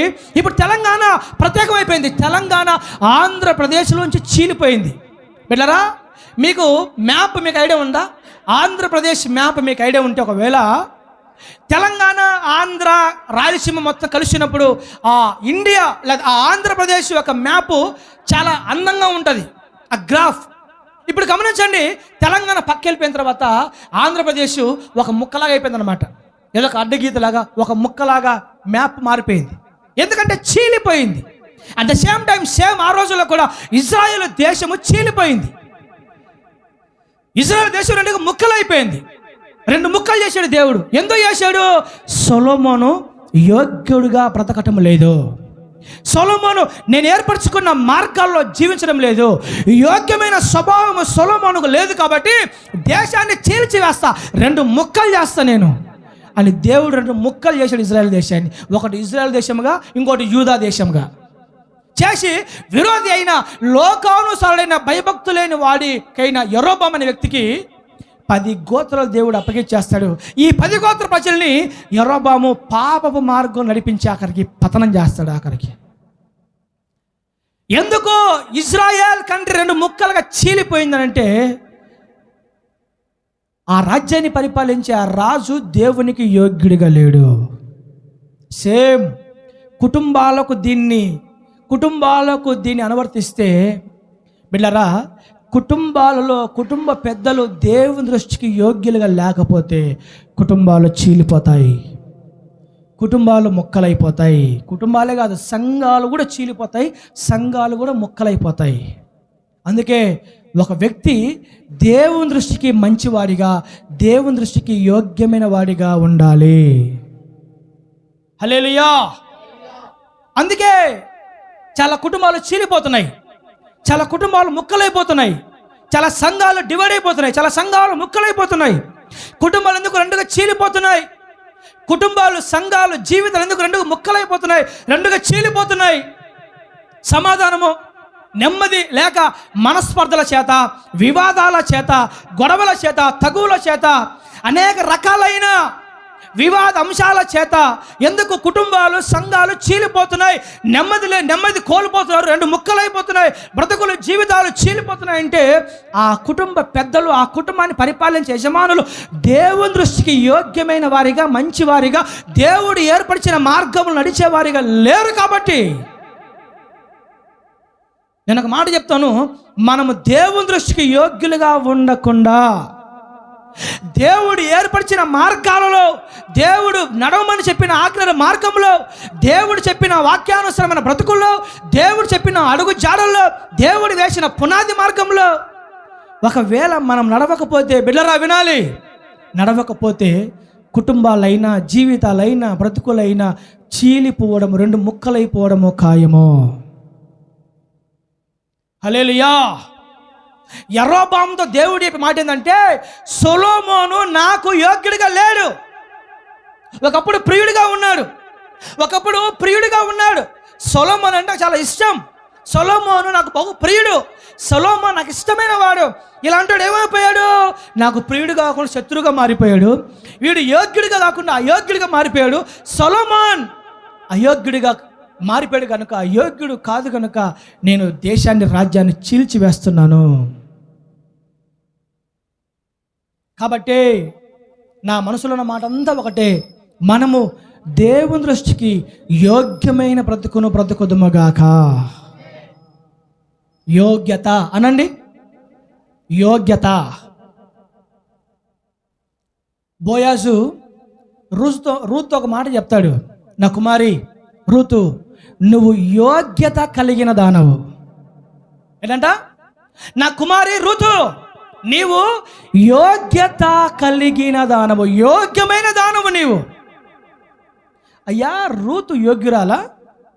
భర్తను కోల్పోయింది, ఏదో తన దేశాన్ని విడిచిపెట్టి అత్తతో పాటు వచ్చేసింది.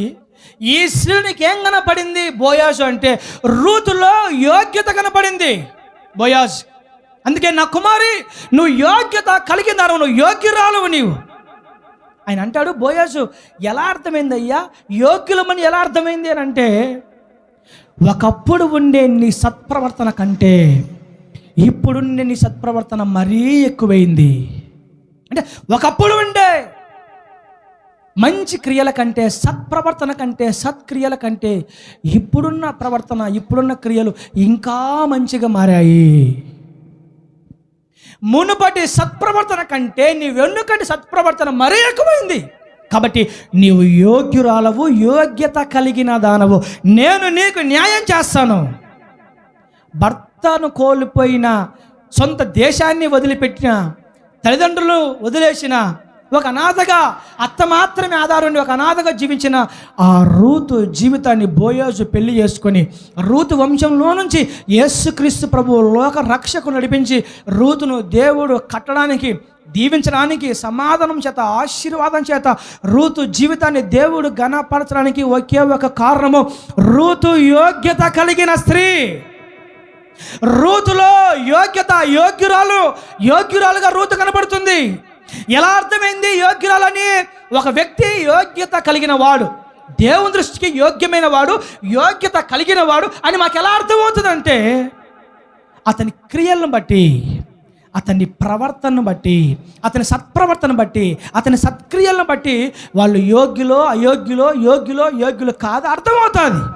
ఋతు ఒకప్పుడున్న నీ భక్తి కంటే, ఒకప్పుడున్న సత్ప్రవర్తన కంటే, ఒకప్పుడున్న క్రియల కంటే, ఒకప్పుడున్న ఆత్మీయ జీవితం కంటే ఇప్పుడు ఇంకా నీవు ఎక్కువ అభివృద్ధి పొందావు, ఎక్కువైన ఆత్మీయత కలిగి జీవిస్తున్నావు. నీ భక్తి ఎక్కువైపోయింది, నీ ప్రార్థన ఎక్కువైపోయింది, నీ ఆత్మీయత ఎక్కువైపోయింది, నీ సత్ప్రవర్తన ఇంకా సూపరు, నీ సత్క్రియలు ఇంకా సూపరు. ఒకప్పుడు కంటే ఇప్పుడు చాలా బాగున్నావు దేవునిలో నీవు. ఒకప్పుడు కంటే ఇప్పుడు ఇంకా చాలా భక్తిలో ఉన్నావు. ఒకప్పుడు భక్తి కంటే ఇప్పుడు చాలా భక్తి కల దానివి. ఒకప్పుడు ప్రార్థన కంటే, ఒకప్పుడు ఆత్మీయత కంటే, ఒకప్పుడు ఉన్న ఆత్మీయ గుణగణాల కంటే ఇప్పుడు నీవు శ్రేష్ఠులుగా మారిపోయావు. ఒకప్పుడులా నువ్వు లేవు ఋతు. బెత్లెహేముకు వచ్చిన తొలి దినాల్లో ఉన్నట్టుగా ఇప్పుడు నువ్వు లేవు. నువ్వు చాలా మారిపోయావు. నీ భక్తి మారిపోయింది, నీ మాటలు మారిపోయి, నీ చూపులు మారిపోయి, నీ ప్రవర్తన మారింది, నీ క్రియలు మారే. టోటలీ నీ సత్ప్రవర్తన చాలా బాగుంది. కాబట్టి నువ్వు యోగ్యత కలిగిన దానవు. గట్టిగా చప్పట్లు కొడదాం, హల్లెలూయా. నా దేవుని బిడ్డలారా, నా మనసులో ఉన్న మాట ఏంది? యోగ్యత కలిగిన కుటుంబాలలోనికే దేవుని సమాధానమైన, ఆశీర్వాదమైన, కాపుదలైన ఉంటుంది. మరి ఎవరు యోగ్యమైన వారు అంటే వాక్యం చెబుతుంది, రూతు యోగ్యురాలు, యోగ్యత కలిగింది. ఎలా అర్థమైంది? ఒకప్పుడు ఉండే ఆత్మీయత కంటే, భక్తి కంటే, క్రియల కంటే, మాటల కంటే, ప్రవర్తన కంటే ఇప్పుడు ఇంకా ఎక్కువగా భక్తి కలిగి జీవిస్తుంది.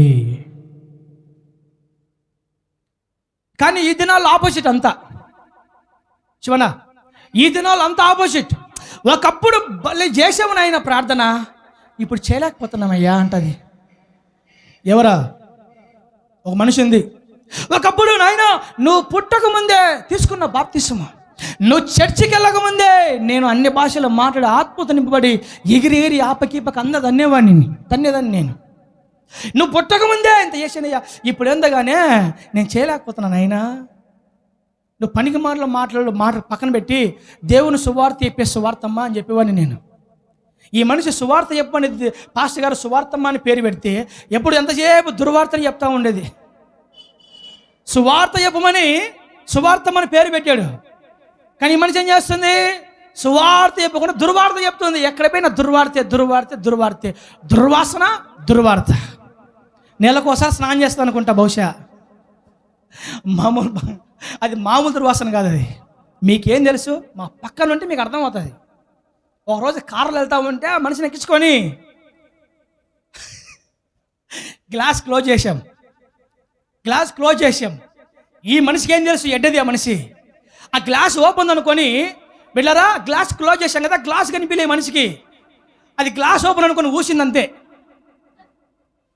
అది గ్లాస్ కదా, మొత్తం ఆ గ్లాస్ మీద పడిపోయింది. ఇంకా చూసుకో నాయనో, పళ్ళుతో ఎన్నేళ్ళైందో నాకు తెలియదు కానీ వాంతి చేసుకున్నాము అసలు మేము. ఇంకా అల్లాడిపోయాం ఆ రోజు. ఏంట్రా ఈ వాసన, ఈ మనిషి ఊస్తే ఇంత గబ్బు వస్తుంది ఏంద్రా? ఆడెట్టున్నారా వాడు? ఎవడాడు? ఆడే ఆ పక్క ఎట్టున్నారా వాడు? బిళ్ళరా ఆ మనిషి దాన్ని చీర చూసుకొని మళ్ళీ దానికి పక్క కవరింగ్ చేసి తుడిచేసి, ఎంత తుడిచినా ఏం ప్రయోజనం? దుర్వాసనే అంత. పేరు సువార్తమ్మ అంటే దుర్వార్త, ప్రవర్తన చూస్తే దుర్వాసన. ఒకప్పుడు భలే ప్రార్థన చేసాము నాయన, ఇప్పుడు చేయలేకపోతే. కానీ రూతు గురించి రాయబడింది, ఒకప్పుడు భక్తి కంటే, ఒకప్పుడు ప్రార్థన కంటే, ఒకప్పుడు ఆత్మీయత కంటే ఇప్పుడు ఇంకా బాగా బలపడింది, ఇంకా బాగా ఎక్కువైంది, ఇంకా బాగా ఇప్పుడు దేవుళ్ళు బలపడింది, ఇంకా ఎక్కువగా భక్తురాలుగా మారిపోయింది, ఇంకా ఎక్కువగా ఆత్మీయురాలుగా మారిపోయింది. కానీ మనం మాత్రం దేవుని దగ్గరకు వచ్చిన కొత్తలో మాత్రం మామూలు భక్తి చేయం మనం. ఏమండి, అతని ప్రసంగి భక్తి చేస్తాం. కానీ రాను ఏమవుతుందంటే మొత్తం ఉన్నదంతా భక్తి మొత్తం పోద్ది. ఒక క్రైస్తవుడు, ఒక దేవుని బిడ్డ, ఒక కుటుంబము దేవుని దృష్టికి యోగ్యమైన వారు అని ఎలా అర్థమవుతుందంటే, ఆ కుటుంబంలో, ఆ వ్యక్తి జీవితంలో అతను రోజుకి దేవుని భక్తిలో, భయంలో, ఆత్మీయతలో రోజుకి ఎదగాలి. హల్లెలూయా! నా మాట అర్థమవుతున్నాయా? దేవుని దృష్టికి యోగ్యమైన కుటుంబాలు, దేవుని దృష్టికి యోగ్యమైన వ్యక్తులు ఎవరయ్యానంటే రోజుకి వారి భక్తి పెరగాలి, వారి ఆత్మీయత పెరగాలి, ప్రార్థన పెరగాలి, ఏమండి జీవితం పెరగాలి, సత్క్రియలు పెరగాలి, మంచి క్రియలు పెరగాలి.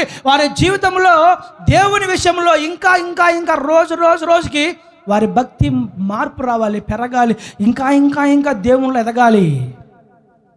కేవలం అలాంటి వారు మాత్రమే యోగ్యమైన వారు. ఏమండి, ఏదో పూనకం వచ్చినప్పుడు భక్తి చేసి పూనకం రానప్పుడు వెళ్ళారా చల్లబడిపోయి, ఏమండి ఏదో ఉద్రేకం వచ్చినప్పుడు ఉత్సాహం వచ్చినప్పుడు భక్తి చేసి, ఈ ఉత్సాహము లేనప్పుడు నిరసించిపోయి అన్నీ వదిలేసి, భక్తి లేదు, సంఘం లేదు, చర్చి లేదు, ప్రార్థన లేదు, ఆత్మీయత లేదు, ఏమి లేకుండా వంకర తింకరగా ఉన్న జీవితాలు, దేవుని దృష్టికి అయోగ్యమైన జీవితాలు.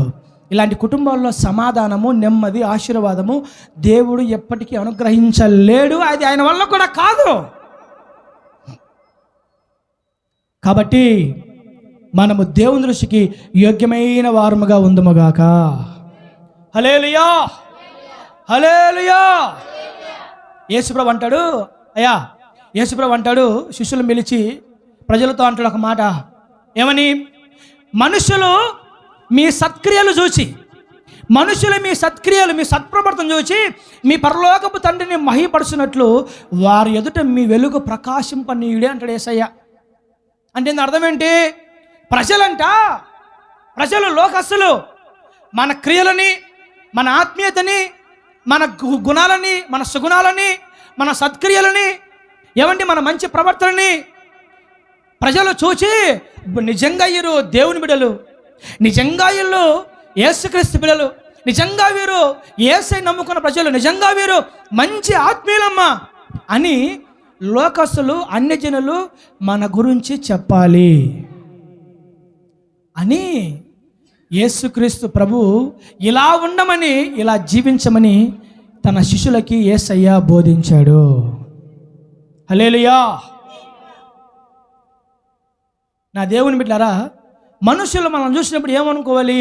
వీళ్ళు దేవుని బిడ్డలయ్యా, వీళ్ళు కదా క్రైస్తవులు అంటే, వీళ్ళు కదా దేవుని బిడ్డలు అంటే, వీళ్ళు కదా భక్తులు అంటే, వీళ్ళు కదా క్రైస్తవులు అంటే అలా అనాలి. అలా అనరు.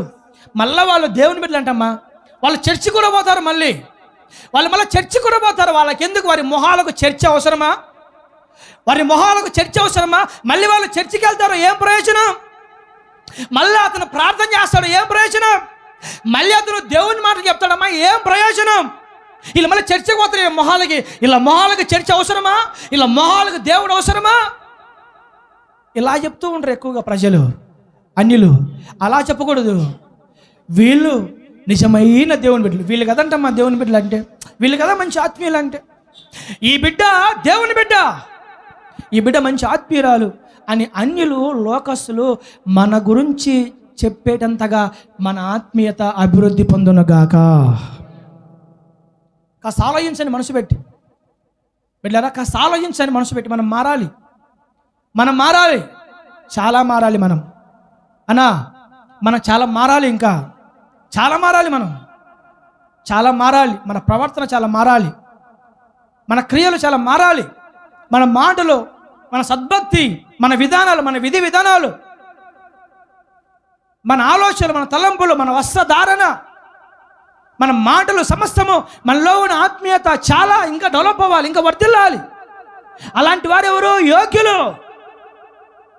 ఒక మాట చెప్పంటారా? బైబిల్లో శతాధిపతి అని ఒక వ్యక్తి ఉన్నాడు.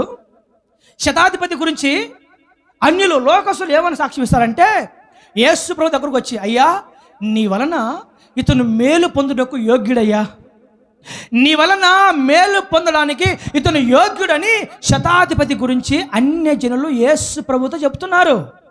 ఏమని? ఇదిగో పలానా ప్రాంతంలో ఒక వ్యక్తి ఉన్నాడు, అతను శతాధిపతి, అతను చాలా మంచోడయ్యా, అతను చాలా యోగ్యుడు, నీ వలన మేలు పొందడానికి ఇతను యోగ్యమైన వాడు, చాలా మంచివాడు ఇతను అని అన్యజనులు యేసు ప్రభుకి శతాధిపతిని పరిచయం చేస్తూ ఉంటే, ఇతనంటాడు, లేదయ్యా, నీవు నా ఇంట్లోనికి రావటానికి నేను యోగ్యుని కాదు, నీవు నా ఇంట్లోనికి రావటానికి నేను యోగ్యుని కాదు, నాలో అంత యోగ్యత ఏం లేదు, నాలో అంత యోగ్యత, నేనేమంత యోగ్యమైన వాడిని ఏం కాదు అని ఇతను చెప్తుంటే, అతని గురించి అన్యులు అంటారు, లేదయ్యా ఇతను చాలా యోగ్యుడు, నీ వలన దీవించబడ్డకు, సమాధానపరచబడ్డకు, స్వస్థపరచబడ్డకు, ఇతను కుటుంబంలోకి నీ ఆశీర్వాదం రావడానికి ఇతను యోగ్యుడు, ఇతను చాలా మంచోడు ఇతను అని ఇతను అనుకుంటాడు. ఇతను చెప్తాడు, అంత యోగ్యత నాలో లేదయ్యా. చూసారా అన్యజనులు శతాధిపతి గురించి ఇతను యోగ్యుడు అని సాక్ష్యం ఇస్తున్నారు. ఎందుకంటే ఆ శతాధిపతి యొక్క తగ్గింపును, దీనత్వాన్ని, మంచితనాన్ని ఈ అన్యజన ప్రజలు చూశారు కాబట్టి. ప్రైజ్ ది లార్డ్, హల్లెలూయా. నా బాధంతా నా దేవుని బిడ్డలారా, చూసేవారికి మన గురించి అర్థమవ్వాలి, మనము దేవుని బిడ్డలము, దేవుని యొక్క పిల్లలమని. శతాధిపతి గురించి వాళ్ళు ఎందుకు అలా సాక్ష్యం ఇస్తున్నారు అంటే, అతనిలో ఉన్న తగ్గింపు, అతనిలో ఉన్న దీనత్వం, అతనిలో ఉన్న మంచితనం, అతనిలో వారికి కనిపించిన ఆత్మీయ గుణగణాలే, అయ్యా ఇతను యోగ్యుడు అంటే అతని గురించి సాక్ష్యం ఇస్తున్నారు. నా మనసులో ఒక భారం ఉంది చాలా కాలం నుండి. నా మనసులో నాకు భారం ఏంటంటే, పేదవారిని, రోడ్ల మీద అడుక్కునే వారిని, ఈ రైల్వే స్టేషన్ల దగ్గర, బస్ స్టాండ్ల దగ్గర అక్కడ ఉంటారు కదండి, అలాంటి వారికి మనం చేతనైన సహాయం మనం చేయగలగాలి. మనం ఏదో ఒకటి మన దగ్గర ఉన్నది మనం ఇవ్వగలగాలి. కొంతమంది నిర్దాక్షిణ్యంగా వీళ్ళు బ్రతిమలాడుతూ ఉంటే కూడా పట్టించుకోరు. కొంతమంది అడుక్కునే వాళ్ళు, ఆ పేదవారు, ఆ బీదలు ఏమంటే టీ కొట్ల దగ్గర, బస్ స్టాండ్ల దగ్గర, రోడ్ల దగ్గర, అక్కడిక్కడ వాళ్ళు బ్రతిమలాడుతుంటే కూడా కొంత పట్టించుకోరు, కామ్గా వెళ్ళిపోతూ ఉంటారు. కానీ నా మనసు ఏంటంటే అలాంటి వారు ఎవరు వచ్చి చేజాపినా నా దగ్గర ఉంటే వద్దు, లేదు, ఇవ్వను అని చెప్పకూడదు అని ఒక సిద్ధాంతం, ఒక వడంబడిక నేను అలా చేసుకున్నాను. నేను నా భారము, నా మనసులకు భారం ఏంటంటే కనీసం అట్లీస్ట్ నెలకు ఒక్కసారి అయినా అలాంటి అడుక్కునే వాళ్ళకి, రోడ్ల మీద ఉండే వాళ్ళకి, బస్ స్టాండ్లో తిరిగే వాళ్ళకి, దిక్కుదశ లేని వారికి కనీసం ఏ దుప్పట్లో మంచి ఆహారము మనం చేతనైంది ఏదో ఒకటి నెలకు ఒక్కసారైనా చెయ్యాలి అనే ఒక తపన, అది ఆశ చాలా కాలం నుంచి నా మనసులో అది ఎప్పుడు మన్నుతూ ఉంటుంది. నా ఆశ అంతా అలాంటి వారికి ఏదో ఒకటి మనం చేయాలి. అలాంటి వారికి అది చాలా శ్రేష్టమైన సేవ అండి. మీకు తెలుసా, బైబిల్ ఉంది, నిజమైన భక్తి ఏంటంటే దిక్కులేని వారిని జ్ఞాపకం చేసుకోవడము, కష్టాల్లో, ఇబ్బందుల్లో, ఇరుక్కులో ఉన్న వారిని జ్ఞాపకం చేసుకోవడము, అది నిజమైన సేవ, అది నిజమైన భక్తి. అది తండ్రి అయిన దేవుని ఎదుట నిష్కలంకమైన భక్తి ఏదనగా దిక్కులేని పిల్లలను పరామర్శించుట. ప్రభువా నన్ను ఆర్థికంగా బలపరచు, ఖచ్చితంగా నెలకి ఒక్కసారి ఇలాంటి వారికి నేను చేతనైంది నా సహాయం నేను చేస్తాను, ఏదో ఒకటి వారికి ఏది అవసరమో అది నేను చెయ్యాలి ప్రభు. అలాంటి ఆలోచనలతో ఉంటుంటా. ఎప్పుడు నా మనసులో ఆలోచనలు ఎప్పుడు నన్ను మండిస్తూ ఉంటాయి. నన్ను మొన్న నంద్యాల నుంచి నెల్లూరుకు వచ్చే రోజు, ఆ రోజు నంద్యాల బస్ స్టాండ్లో ఉన్నాను. 9:30కి బస్సు వస్తుంది. బస్సు కోసం వెయిట్ చేస్తూ ఉన్నాం. అక్కడ కూర్చున్నప్పుడు చాలామంది అక్కడ రాత్రి ఏమన్నా అడుక్కునే వాళ్ళు అక్కడికి వస్తారు. బస్ స్టాండ్లోనికి వచ్చి, నాకు అలవాటు కదా, కొన్ని ఏళ్ళ నుంచి గమనిస్తూ ఉంటాను అక్కడ వాళ్ళని. కరెక్ట్ అదే టైంకి వాళ్ళు వచ్చి ఆ అడుక్కునే వాళ్ళందరూ అక్కడ వచ్చి వారి ఆ దుప్పట్లు పడుచుకొని అక్కడే తింటా, చాలా గలీజ్గా ఉంటుంది, అక్కడే తింటా, అక్కడే పడుకుంటూ ఉంటారు.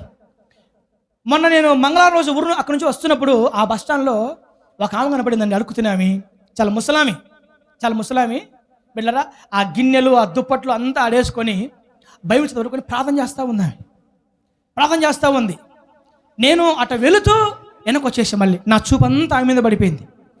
దగ్గరికి వెళ్ళి ఆమె ఏం ప్రార్థన చేస్తుంది విందామని అలా చూపు పెడితే ఆమె ప్రార్థన చేస్తుంది, బేదలను జ్ఞాపం చేసుకోండి, పేదలను జ్ఞాపం చేసుకోండి, చెవిటి వారిని జ్ఞాపం చేసుకోండి, కుంటి వారిని జ్ఞాపం చేసుకోండి అని ఆమె ప్రార్థన చేస్తూ ఉంది. ఆమె ప్రార్థన నన్ను ఏడిపించిందట్టే, నన్ను ఏడిపించింది. నేను అలాగే గమనిస్తూ ఉన్నాను. ఆయన ప్రార్థన చేసుకున్న తర్వాత, ఆ ప్రార్థన ముగించిన తర్వాత లేచిందండి. లేచి ఇంకా మొదలెట్టింది, ఇంకా ఏంటి, బాబు సహాయం చేయండి. చూడండి, ఆమె అడుక్కోవడానికి కూడా ప్రార్థన చేసుకుని మొదలుపెట్టింది. అడుక్కుతున్నామే, నాకు అసలు ఏడ్చేసి ఆ బస్సులో అనేది ఆ రోజు. అవి ప్రార్థన చేసుకొని ఇలాంటి వాళ్ళందరికీ జ్ఞాపం చేసుకోండి అయ్యా అని ప్రార్థన చేసి, ఈ ప్రార్థన చేసుకున్న తర్వాత అప్పుడు లేచి ఆ బస్ స్టాండ్ ఆ మూల నుంచి ఈ మూల దాకా అందరు అడుక్కుంటా ఉంది. అడుక్కుంటా అంటుంది, యేసు ప్రభువానికి స్తోత్రం, యేసయ్యానికి స్తోత్రం, మరణాతానికి స్తోత్రం, ఆయన నిజమైన దేవుడు అని ముస్లిమ్స్ దగ్గర, అన్యుల దగ్గర, ప్రతి ఒక్కరి దగ్గర అలా మాట్లాడుకుంటూ సువార్త చెప్పుకుంటూ అడుక్కుంటా ఉంది ఆమె. కొంతమంది చీ కొడుతున్నారు, కొంతమంది తిడుతున్నారు, కొంతమంది సహాయం చేస్తున్నారు. పిల్లరా, నేను మౌనంగా ఉన్నాను. ఆమె వెళ్ళిపోయేసరికి నా మనసు ఉండబట్టలేకపోయింది. ఎట్టబోయిందామని చెప్పేసి ఆమెను ఎత్తుకుంటే మళ్ళీ వెళ్ళిపోయి ఆమెను చూస్తూ ఉంటే, నా దగ్గర కొంత అమౌంట్ ఉంటే, ఎంత అమౌంట్ నేను చెప్పను, కొంత అమౌంట్ ఉంటే ఆమె చేతిలో పెట్టేసి నీకోసం ప్రార్థన చేస్తానమ్మా అని చెప్పి వచ్చానండి. అక్కడెక్కడో ఆ మూలకి ఉందామె. నేను అక్కడ ఇచ్చి సైలెంట్గా తెలియకుండా ఒక లాస్ట్ మూలకి వచ్చి మా స్టేషన్ ఆ స్టాప్ దగ్గర కూర్చున్నాను నేను. ఆమె అక్కడి నుంచి అడుక్కుంటూ ఆ వరుసలో సరికి మా వరుస దాకా వచ్చింది. వచ్చి నన్ను చూసి ఆ చుట్టుపక్కలందరికీ, అయ్యా ఈయనెవరో కానీ ఇంత సహాయం చేశాడు, ఇంత డబ్బులు చేశాడు నాకు అని అందరూ చాటింపేస్తూ ఉంది. నాకు భయం వేసిపోతా ఉంది, నాకు సిగ్గేస్తుంది, నాకు ఎవరు అనుకుంటారేమోనని. ఆమె ఉంటుంది, ఇదిగో ఇంత డబ్బులు, ఇంత అమౌంట్ నాకు ఇచ్చాడు అయినా అని అందరూ చెప్తా ఉంది ఆమె. అందులో ఒకడు వచ్చి, పోమ్మా, అందరూ అతనిలాగా దాంద్రమా చేసేవాళ్ళు ఉంటారేంటి నీకు, పో అని కసరుతా ఉన్నాడు ఆమెను. బిళ్ళరా, అలా ఆమె చెప్పిన తర్వాత నాకు దండం పెట్టింది. నేను నీకోసం ప్రార్థన చేస్తానమ్మా అని చెప్పాను. అది అయిపోయిన తర్వాత ఆమె ప్లేస్కి వెళ్ళింది, మరలా ప్రార్థన చేసుకుంది. అప్పుడు అన్నం తినడం, ఒక కవర్లో అన్నం వేస్తే అది అన్నం తినడం స్టార్ట్ చేసిందండి. అంటే నాకు ఏం నేర్పించిందంటే, ఆమె ప్రార్థన చేసుకొని తన పని స్టార్ట్ చేసింది. తర్వాత ప్రార్థన చేసుకొని అన్నం తినింది. అప్పటికి టైం 9:30.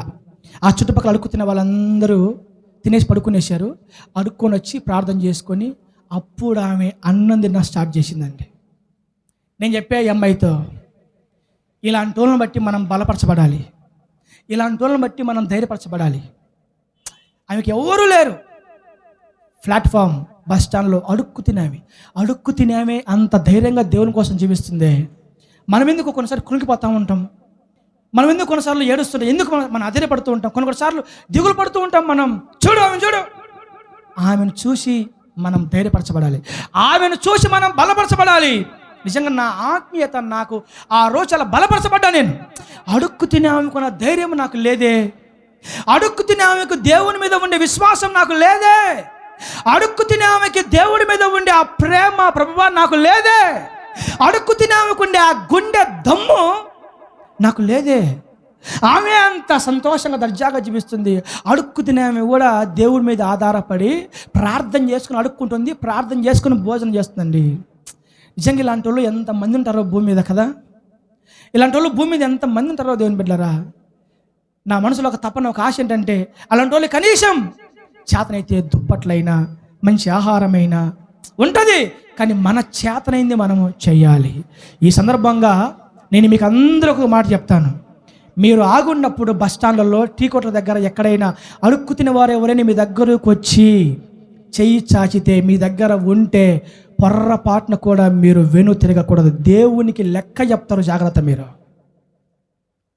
బైబిల్ ఉంది కదా, బీదలను జ్ఞాపకం చేసుకోండి, దిక్కులేని వారిని పరామర్శించండి. That is commanding, that is rule. దేవుడు చెప్పిన ఆజ్ఞ ఇది. కానీ మనం కొన్నిసార్లు మనం నిర్మోహమాటంగా చిల్లలేదు పోమా, లేదు పో చిల్లరా, ఎవడికి కావాలి నీ చిల్లరా, లేదు చిల్లలేదు పో, నిర్దాక్షిణంగా చెప్పేస్తూ ఉంటాం. ఇట్లా చిల్లర చేయాల్సిన అవసరం లేదు. ఆమెకి చిల్లర కోసం కాదు ఆమె అడుక్కునేది. మనం దేవుని బిడ్డలం, చిల్లర చేసుకొని చిల్లరలు మార్చుకొని, ఏమండి దేవునికి చిల్లర మార్చుకొని ఇస్తుంటే, అడుక్కు తిన్న వాళ్ళకు చిల్లర మార్చుకొని ఇచ్చేస్తుంటే మనం, అది మన గలీజు బుద్ధి మంది. చిల్లర కాదు. మీ దగ్గర ఉంటే చేతనైతే ఒక మంచి సహాయం అలాంటి వాళ్ళకు చేయగలిగితే మీ పేర్లు పరలోకంలో దేవుడు రాసి పెడతాడండి. ఆమె చెప్తుంది, అయ్యా ఈ బిడ్డ ఎవరు నాకు తెలియదు కానీ ఇంత అమౌంట్ ఇచ్చాడయ్యా నాకు. నేను చెప్పాను, మౌనం ఉండమ్మా, కాముగా ఉండని చెప్పి అక్కడంతా ప్రచారం చేసింది. శతాధి పురుషు అంటారు, ఇతను యోగ్యుడు, నీ వలన మేలు పొందడానికి యోగ్యుడు. ఎందుకంటే ఇతను సమాజ మందిరాలు, అనేక దాన ధర్మ కార్యక్రమాలు ఈ యెరూషలేములో చేశాడయ్యా శతాధిపతి అని అన్యులు ఇతను సాక్ష్యం ఇస్తూ ఉన్నారు. Praise the lord. అది యోగ్యత అంటే. అర్థమైందా? ఇది యోగ్యమైన జీవితం. వీళ్ళరా అలాంటి పేదవారిని, అలాంటి దరిద్రులను, అలాంటి దిక్కులేని వారిని మనం జ్ఞాపకం చేసుకోవాలి. క్రిస్మస్ పండుగ వచ్చింది, మనకు మనమే ఇరుగు పొరి వారికి, బంధువులకి, ఇలాంటి ఒకసారి గమనించండి. ఆర్టీసీ బస్ స్టాండ్లో నేను ఎక్కువ తిరుగుతూ ఉంటాను కాబట్టి ఇవే నా కంటికి ఎక్కువ అనిపిస్తూ ఉంటాయి. నెల్లూరు బస్ స్టాండ్లో, నంద్యాల బస్ స్టాండ్లో, బేదంచెర్ల బస్ స్టాండ్లో ప్రతి నెల జర్నీ చేస్తారు. ఇలాంటి వారి మీద నాకు కన్నంత ఉంటుంది అనమాట. ఇలాంటి వారి మీద నాకు కన్నంత. అలాంటి వారికి మనం సహాయం చేయకపోతే ఎవరు చేస్తారండి? మనం సహాయం చేయకపోతే దేవుని బిడ్డలుగా మనం అన్యులు అలాగే చేస్తూ ఉంటే మనం అట్టే ఉంటట. మనం దేవుని బిడ్డలం కదా, దేవుని పిల్లలం కదా. మన దగ్గరకు వచ్చి ఎవరైనా నోరు తెరిచి చేయి చేస్తే మనము చిల్లలేదు పో, మన దగ్గర లేదు పో అని అంటే ఎంత దౌర్భాగ్యమైన బుద్ధి, ఎంత శాడిస్ట్ గుణం అసలు అది. ఎంత శాడిస్ట్ గుణం, ఎంత దౌర్భాగ్యమైన బుద్ధి. కొన్నిసార్లు దేవుడే అలా మనల్ని పరీక్షిస్తాడు. కొన్నిసార్లు దేవుడే అలా మనల్ని పరీక్షిస్తాడు. మనం చెప్పానుకున్న ఒక ఆమె అడుక్కుతున్న ఒక ఆమె ఇక్కడికి వచ్చింది, ఏదో కొన్ని మాటలు చెప్పింది, ఏదో చూపించింది. అయ్యమ్మ పరిస్థితి ఇలా చెప్పింది. నా మనసు ఉండబట్టలేకపోయింది. నా దగ్గర ఉన్న అమౌంట్ అంతా మొత్తం ఇచ్చేసాను, ఆమెకి ఇచ్చేసాను. మనసు ఉండబట్టలేదు. ఇస్తే దేవుడు కాముంటాడా? అంతకంతకు దేవుడు సహాయం చేస్తాడు. గట్టిగా చప్పట్లు కొడదాం. ఆయన ప్రేమ గల దేవుడు. హల్లెలూయా. యోగ్యత ఏంటయ్యానంటే ఇతరులకు మంచి చేయడము, దిక్కులేని వారిని, పేదవారిని జ్ఞాపకం చేసుకోవడము. నీ ఇంటి దగ్గరకో, నువ్వున్న స్థలం దగ్గరకో, నువ్వున్న బైక్ దగ్గరకో, నీ దగ్గరికి ఎవరైనా వచ్చి చేయి చేస్తే నీ దగ్గర ఉంటే లేదు అనకుండా నువ్వు చేతనైంది చెయ్యగలిగితే నా దేవుడు పరలోకంలో నీ ఫలం అధికము చేస్తాడు. That is qualify.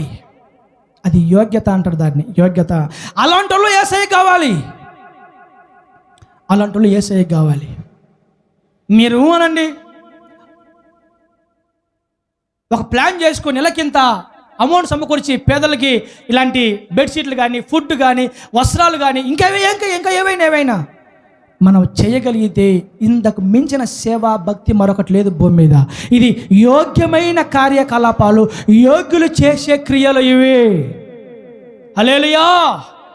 నా దేవుని బిడ్డలారా, మీ భక్తి రోజు రోజుకి ఎదగాలి, రోజు రోజుకి పెరగాలి, రోజు రోజుకి ఎదగాలి. అలాగే ఇతరులకి మనం ఉపయోగకరముగా, మేలు చేసేవారముగా, సహాయం చేసేవారముగా, పేదలను, దిక్కులేని వారిని, ఏ దిక్కులేని వారిని, అడుక్కుతున్న వారిని, రోగస్తులను, ఇలాంటి జ్ఞాపకం చేసుకోవాలి. మన చేతనైతే మనం ఏదైనా చేయగలిగింది మనం చేయాలి. ఆ రోజు ఆ నంద్యాల స్టేషన్లో ఆ తల్లిని చూసిన తర్వాత నేను ఈ అమ్మాయితో ఒకటే మాట చెప్పాను, ఈమెను బట్టి, ఈ అడుక్కు తిన్నామని బట్టి మనం ధైర్యంగా ఉండాలి.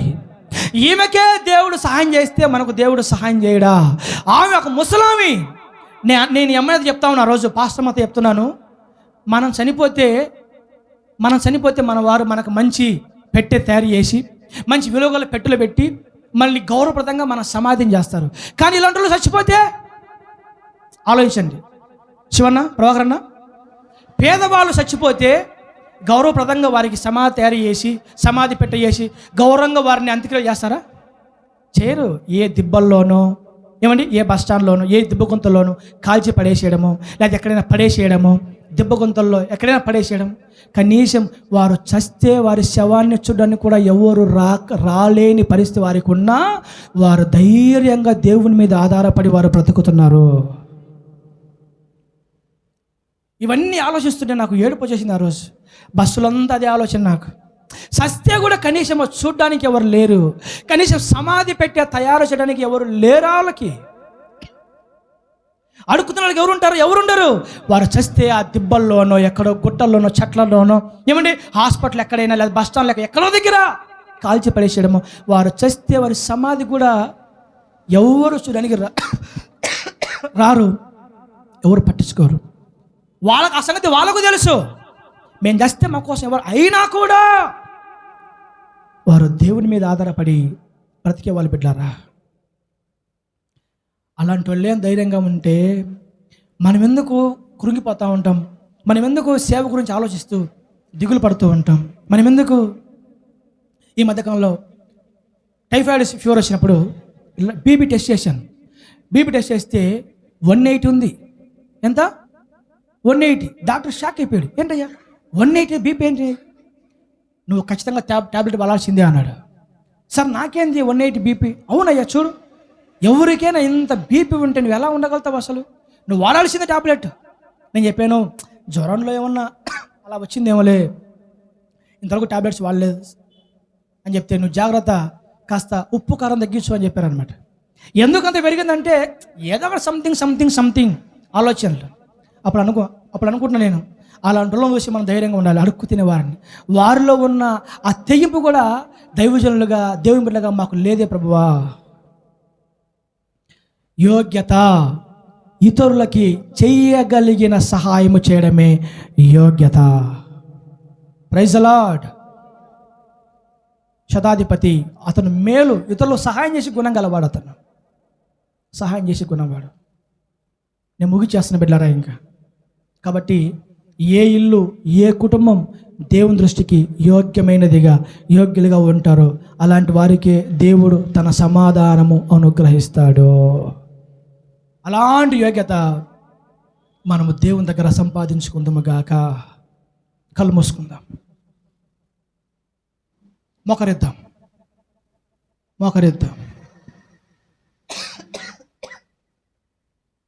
ప్రార్థన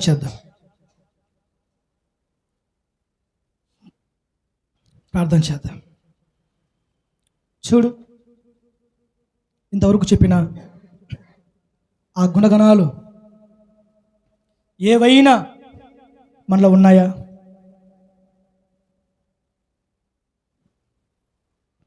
ఇంతవరకు చెప్పిన ఆ గుణగణాలు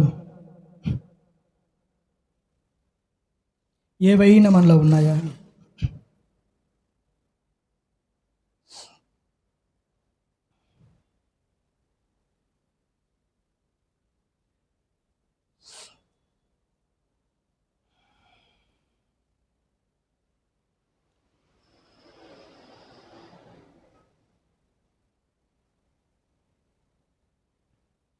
మన మధ్యలో ఉన్న ప్రభాకరణ ప్రార్థన చేస్తాడు.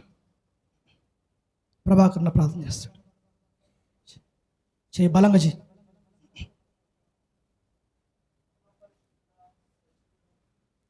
ఘనమైన నామానికి వందనాలు స్తోత్రాలు చెల్లించుకుంటున్నాం తండ్రి. నీ దాసుని ద్వారా ప్రభా నాతో మాతో మా అందరితో మీరు మాట్లాడారు తండ్రి. మేము యోగ్యురాలుగా ఉండాలని, మా గుడారాలు యోగ్యమైనట్టయితే నీ దాసు నోటి నుంచి పలికిన ఆ శుభవచనాల దీవెనలు అయ్యా ఆశీర్వాదం మా గుడారంలో ఉంటుందని నీ దాసుని ద్వారా మీరు మాట్లాడారు ప్రభువా. అయ్యా ఇంతవరకు నీకు ఆయాసకరంగా బ్రతికామేమో ప్రభా, నిన్ను గాయపెట్టేవారిగా బ్రతికామేమో, మా ఇల్లు గుడారముగా లేకనైనా మేము నివాసం చేస్తున్న గుడారాలు ప్రభా అయ్యా నీకు ప్రభా మరి విరుద్ధంగా ఉన్నాయేమో ప్రభా, క్షమించమని ప్రార్థిస్తున్నాము తండ్రి. అన్నిటికీ ప్రభా నిన్ను గాయపరిచే వారిగా మేము ఉండకుండానట్లు ప్రభా అయ్యా పవిత్రతను కలిగి పరిశుద్ధతను కలిగి మొదటి ఆత్మీయ స్థితి కంటే ప్రభా మరి ప్రభా ఇప్పుడు చేస్తున్న ఆత్మీయ జీవితంలో ప్రభా ఇంకా వేగముగా మేము ముందుకు కొనసాగుటకు ప్రభా కృప చూపమని ప్రార్థిస్తున్నాం తండ్రి. కృపతో నింపండి, బలపరచండి ప్రభా. ప్రతి కుటుంబాన్నినైనా మీరు ధైర్యపరచమని ప్రార్థిస్తున్నాం తండ్రి. ఇంతవరకు ప్రభా నీ దాసుని ద్వారా మాట్లాడిన ప్రతి మాట ప్రభా ప్రతి బిడ్డనైనా అయ్యా అంగీకరించినట్లు కృప చూపమని ప్రార్థిస్తున్నాం తండ్రి. ప్రతి ఒక్కరూ సరి చేసుకుని నైనా మరి ప్రభా నీ కొరకు బ్రతకడానికి యోగ్యురాలుగా బ్రతకడానికి కృప చూపమని ప్రార్థిస్తున్నాం అయ్యా. అలా బ్రతకడానికి కావాల్సిన మహిమను దయచేయమని ప్రార్థిస్తున్నాం ప్రభా.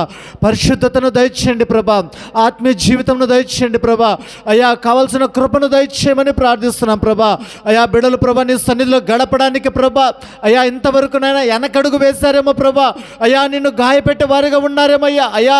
ప్రతి ఒక్కరిని మీరు జ్ఞాపకం చేసుకోమని ప్రార్థిస్తున్నాం తండ్రి. ప్రతి బిడ్డను మీరు బలపరచమని ప్రార్థిస్తున్నాం ప్రభా అయ్యా. సంఘాన్ని బలపరచండి ప్రభా అయ్యా అయ్యా నైనా ప్రతి బిడ్డను మీ కృపలో జ్ఞాపకం చేసుకోమని ప్రార్థిస్తున్నాం తండ్రి. ఇదిగోనైనా ఇంతవరకు మీ దాసుని ప్రభా మీరు బలముగా వాడుకున్న విధానం కొరకు స్తోత్రాలు చెల్లించుకుంటున్నామయ్యా.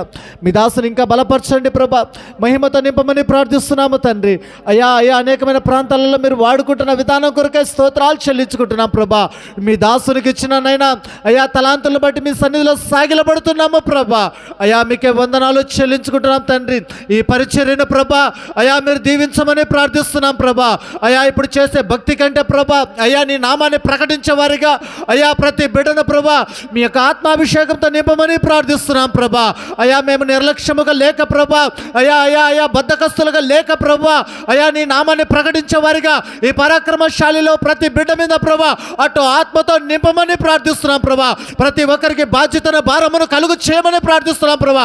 ప్రతి ఒక్కరూ ప్రభా నీ నామాన్ని ప్రకటించాలి ప్రభా అయ్యా. ప్రతి ఒక్క వీధిలోనైనా ప్రతి ఒక్క గ్రామంలో అయ్యా మీ సువార్త ప్రకటించబడాలి ప్రభా. ప్రతి గుడారంలో ప్రభా అయ్యా రక్షణ గురించిన సంగీత సునాదములు వినపడినట్లు కృప చూపమని ప్రార్థిస్తున్నామయ్యా. సహాయం దయచేయండి ప్రభా అయ్యా అయ్యా అయ్యా. మీరు అక్కడ సమీపముగా ఉండగా ఎడలా ప్రభా అయ్యా మేము నిర్లక్ష్యంగా బద్ధకస్తులుగా ఉండకూడదు అయ్యా. నీ నామాన్ని ప్రకటించాలా ప్రభా, మా కుటుంబాలను రక్షించుకోవాలా ప్రభా అయ్యా, మా బంధువులను రక్షించుకోవాలా ప్రభా, మా దేశాన్ని రక్షించుకోవాలా ప్రభా, నశించిపోతున్న వారిని అయ్యా మేము ప్రార్థన చేయాలా ప్రభా. అటు కృపతో నింపమని ప్రార్థిస్తున్నాం ప్రభా అయ్యా అయ్యా. ఆశ లేని వారిని ప్రభా అయ్యా వారికి ఆశను కలిగించమని ప్రార్థిస్తున్నాము తండ్రి. సహాయం తెచ్చండి ప్రభా. ఇంకెంతకాలమో ప్రభా నిర్లక్ష్యంగా మేము బ్రతుకుదుమో అయ్యా అయ్యా. ఇంకెంతకాలం మేము బద్ధకస్తులుగా బ్రతుకుదుమో, సంఘం కొరకు భారము లేక అయ్యా అయ్యా పరిచర్య కొరకు భారము లేక నిర్లక్ష్యముగా ఉండినైనా అయ్యా నిర్లక్ష్యముగా ఉండి అయ్యా రేపు నైనా మరణించిన మరో క్షణమే ఏ ప్రాంతంకి వెళ్తామో తెలియదు ప్రభా, క్షమించమని ప్రార్థి